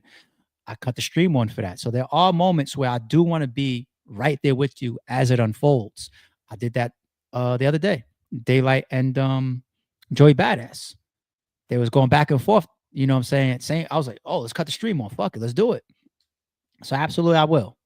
But right now, for the next 8 weeks of this trial, I don't know about that. Big major moments, maybe I'll cut it on, but I like the format that we're doing. It's different, and then it allows us those opportunities to see what happened and then get off into our own topics that make us unique. Because people ain't on their podcasts having all out 20-minute discussions with their chat about is it consensual or not, like how we did today. I love the uniqueness of the Sorry It's True podcast because you can see I can go into this, that plays over here, boom, boom, boom, and everybody's so different. And I'm nothing like them, and they nothing like me. You know what I'm saying? You get my personality, my live reactions, my topics, my experience. I end up saying some shit about Bad Boys, and then I just go off on a tangent, bring it in a movie or some shit, like, because it's all custom to me and to us and to this podcast. So I love what we got going on, but I never hate on all these other platforms that were here killing even way before me. Akademiks got just as much time in the podcast area that I have, like, in battle rap as a league owner. Like, that's like him coming into battle rap, you know what I'm saying, trying to be RBE off rip. You got to earn that. I did 10 years. I am not Akademiks. I'm the first ARP. I'm the first Sorry It's True. You know what I'm saying? So shout out to him and shout out to everybody else doing their thing. So I want to give y'all that little coming off of his topic, because we're done. That's all my topics for today. 3 hours we hit. This is one of the longest streams I've done in a long time, outside of the one I think I did when we was doing Hitman's album review, and then I brought Charlie Clips on with me for that long discussion. Damn, we haven't done 3 hours in a while, I admit. Scarfy Hat says, appreciate the super homie, says, policing came from slavery. You were talking about being complicit earlier. I used to work for the sheriff's department and I've been to prison. It's hand in hand down the culture. So tying in history with where policing has come from, I respect this. I respect this post here. I do. But I was making it dramatic and drastic, from not just going from the evolution of slavery and then the evolution of policing and getting to Cassie. What I did was I took, because when I was answering Drew earlier, I said slavery here, Cassie here, 2025. I stripped out the middle to make the point more extreme, to differentiate by saying, back here, if you ran, you can die.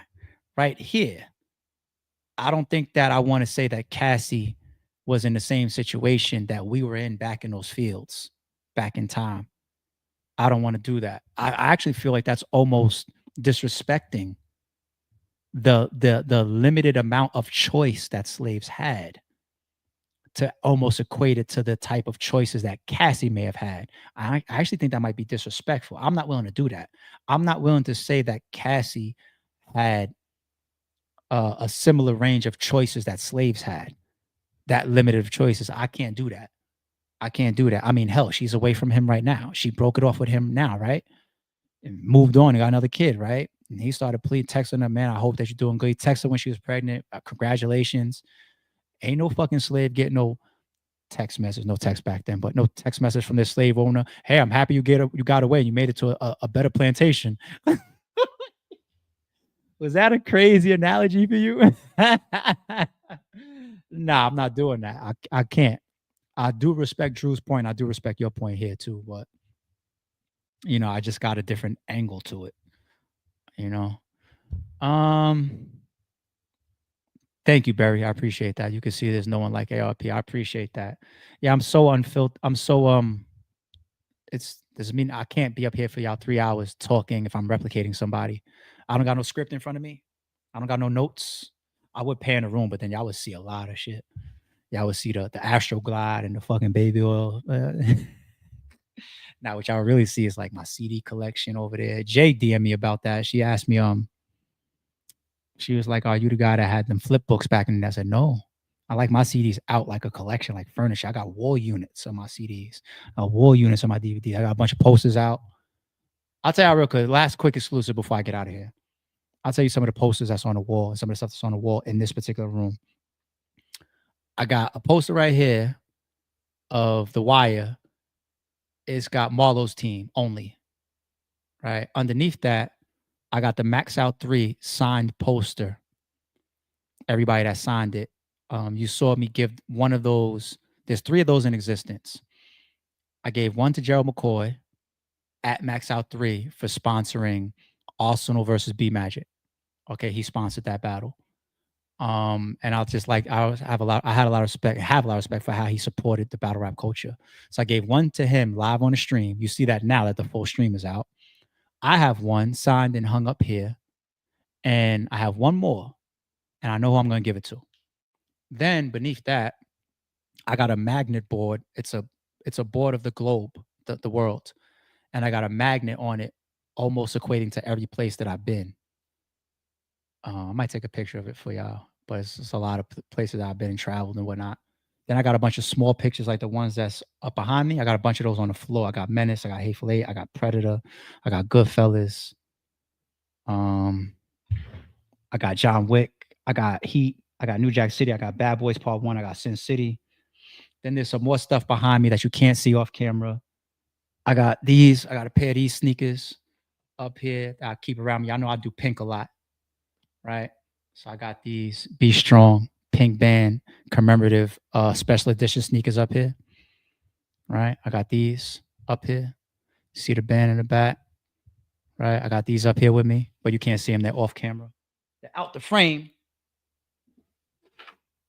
I got my strap in case I ever need to, you know what I'm saying? I got my strap case. Anybody ever walk in here on me or anything like that? I got TV up here that I never use.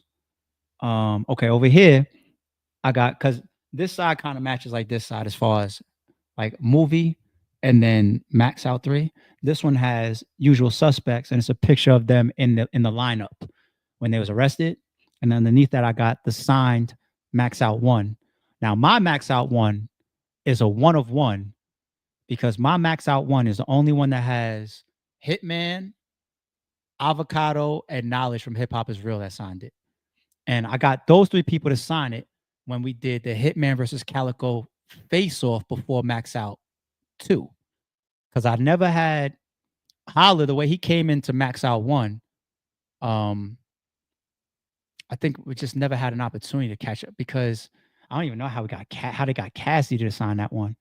But Hitman, you know, he was in with his whole entourage. Remember, if you was watching that stream, it took us 45 minutes to get Cassidy and his team, and Hitman and his team on stage. And then so I never got Hitman to sign it that night. But when we linked up for the face off, I had him sign it. So mine is a 1 of 1, Max Out 1. Anything else behind me that's significant? I got some more Bear Bricks and Cause behind me that are not on camera. For example, my Wu, my Shaolin. Y'all know where I'm from, Staten Island. So I got my Shaolin Bear Brick that's behind me. Got some more Cause that's behind me. This was made for me from a one of those digital printers that people be making ghost guns in and shit. So this is very special to me. This was a gift. Over there, I got a picture of Muhammad Ali standing over Sonny Liston. On this wall, back around in the court over here, I got a signed punch-out picture by Mike Tyson. Over there, I got a picture of Scarface. That might be on my gram too, somewhere at the bottom. A picture of Scarface when he's sitting in front of the Coke table, but my face is on his face. I got that done in, was it Disney World once upon a time when I was younger? Long time ago. But Scarface has always been one of my favorite movies. So when I saw that they was doing that, that's the movie I picked. But my face is on it. It used to be funny because I would have people in the crib. They walk past that and then they would notice like, that's you. I got my YouTube plaque, silver plaque on the wall over there. I got an autographed picture of Roy Jones on the wall over there. I got the first time Michael Jordan was on, is that Sports Illustrated? A cover of a magazine. He's on there with somebody else, a teammate. It's his college years. I got that big panel picture of Val Kilmer, rest in peace to him, from the movie Heat, the scene where he's reloading on them niggas after the bank robbery and firing on all the police. That might be on my gram too. I got a signed picture of me from the Blue Room when I got the Max Out 3 picture at my feet. That's pinned to the top of my Instagram. And I signed it. Right. I can't, all these battle rappers signatures on my house. I signed my own shit, nigga, and it's framed and hung up on the wall. Sign my own shit, bitch. I got a bunch of CDs and DVDs on the wall. I got 2 more computers over here. They're for different uses. It's a lot of shit in this crib, man. There's a lot of shit going on. I got I'll forget it. There's more shit over there in the closet I could tell y'all about, but anyway, that's for shit like this is stream only. Shit like this will never be clipped and put out. You got to be hanging around on the stream and part of the chat to get shit like this. I'm really hanging out on a Friday with y'all. I was talking about the Ack and the baby situation. My bad, Scarfy. I forget. Hold on. What was your previous one? What's your previous one? Scarfy asked here, policing came from slavery, sheriff's department, is handed down culture. Okay, I see how you related the two. I got you. Okay, Scarfy. Shout out to you once again, homie. Calico said a verb was cuffing conceited. What does that mean? Cuffing in what way? What y'all talking about? I don't know what y'all talking about there.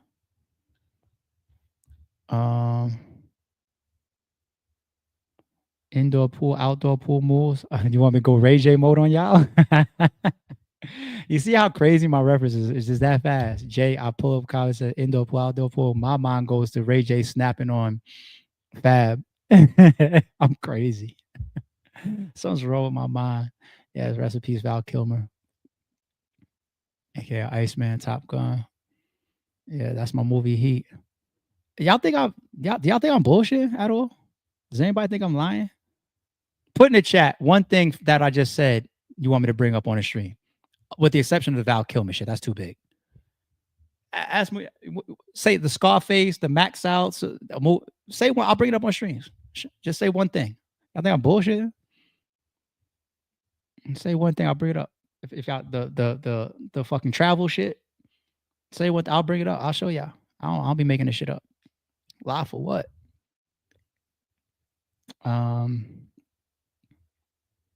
Jay says everything.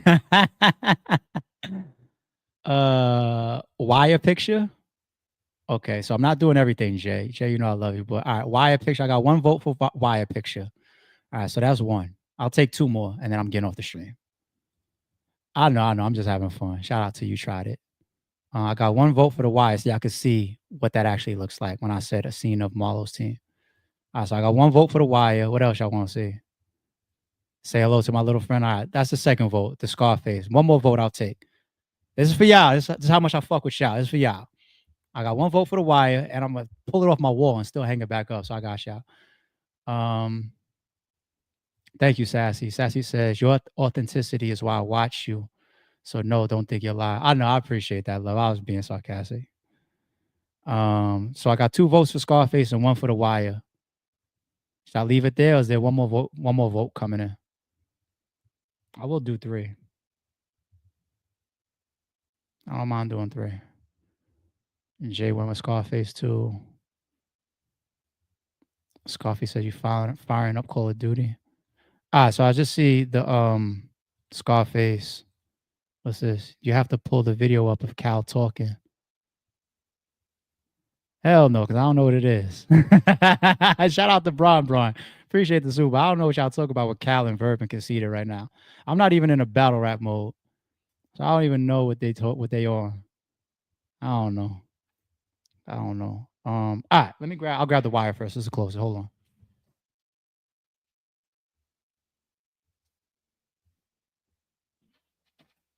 Oh, yeah. Got me taking shit off the wall.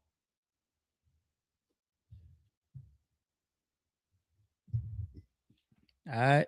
So yeah, Marlo's whole team. You got Chris, you got Snoop, you got Meth. Yeah, that's a dope one. Marlo's team. All right, hold on. I'll go get the Scarface for y'all. Hold on.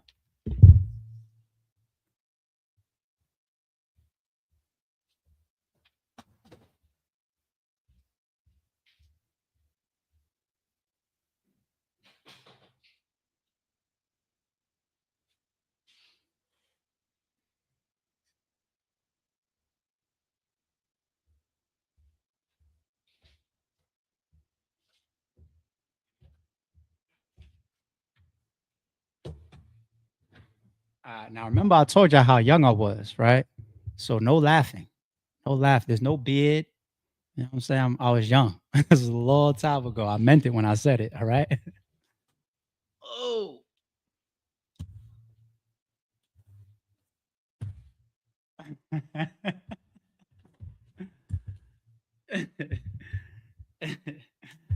And I gave him the face too, though.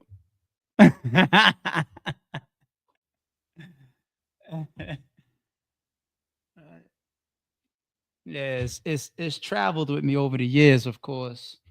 I've had it in multiple cribs, and people have always been caught off guard when they've seen it.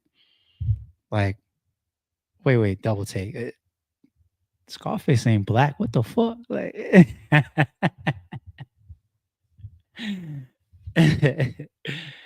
right.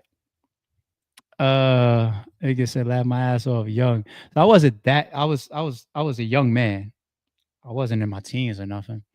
You know what I'm saying? I was much younger. You know what I'm saying? Definitely much. Y'all want one more side by side? Look. Do I look semi the same? definitely a younger ARP. Yeah, the little goatee is hilarious. But yeah, it's only the face. That's not my chains on or nothing. That's all Scarface digital. Yeah, I had it right. Universal Studios. Yeah. Yeah, I knew it was one of them type of trips. Yeah, this was done. Oh my bad, y'all can't see it. It says at the bottom. Copyright of Universal Studios. How the fuck can they copyright it? It's Scarface and it's me. How y'all copywriting it? Anyway. Or was Universal Studios the one that made the movie? And this is from that. I don't know. Either way. I don't know.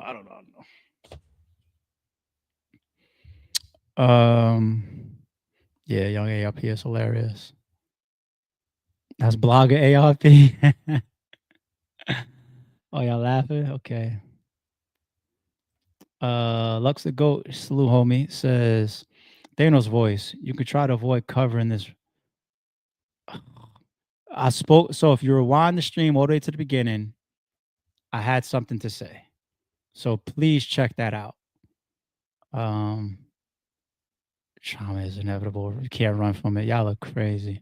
Go to the beginning of the stream, the very beginning of the stream, y'all. It's kind of how I started the stream, all right? You'll see my position on that. Yeah, I gotta get out of here before y'all trap me. Enjoy y'all Friday. I'll see y'all in the morning. Sorry, it's true. Don't confuse silence with work ethic. I'm a boss making decisions, my first fetish. The verse cherished is perfect, that's a reverse blemish. I dropped it, connected the block, learn Tetris. This is the Sorry It's True podcast. Welcome to the house of. And shout out to the members.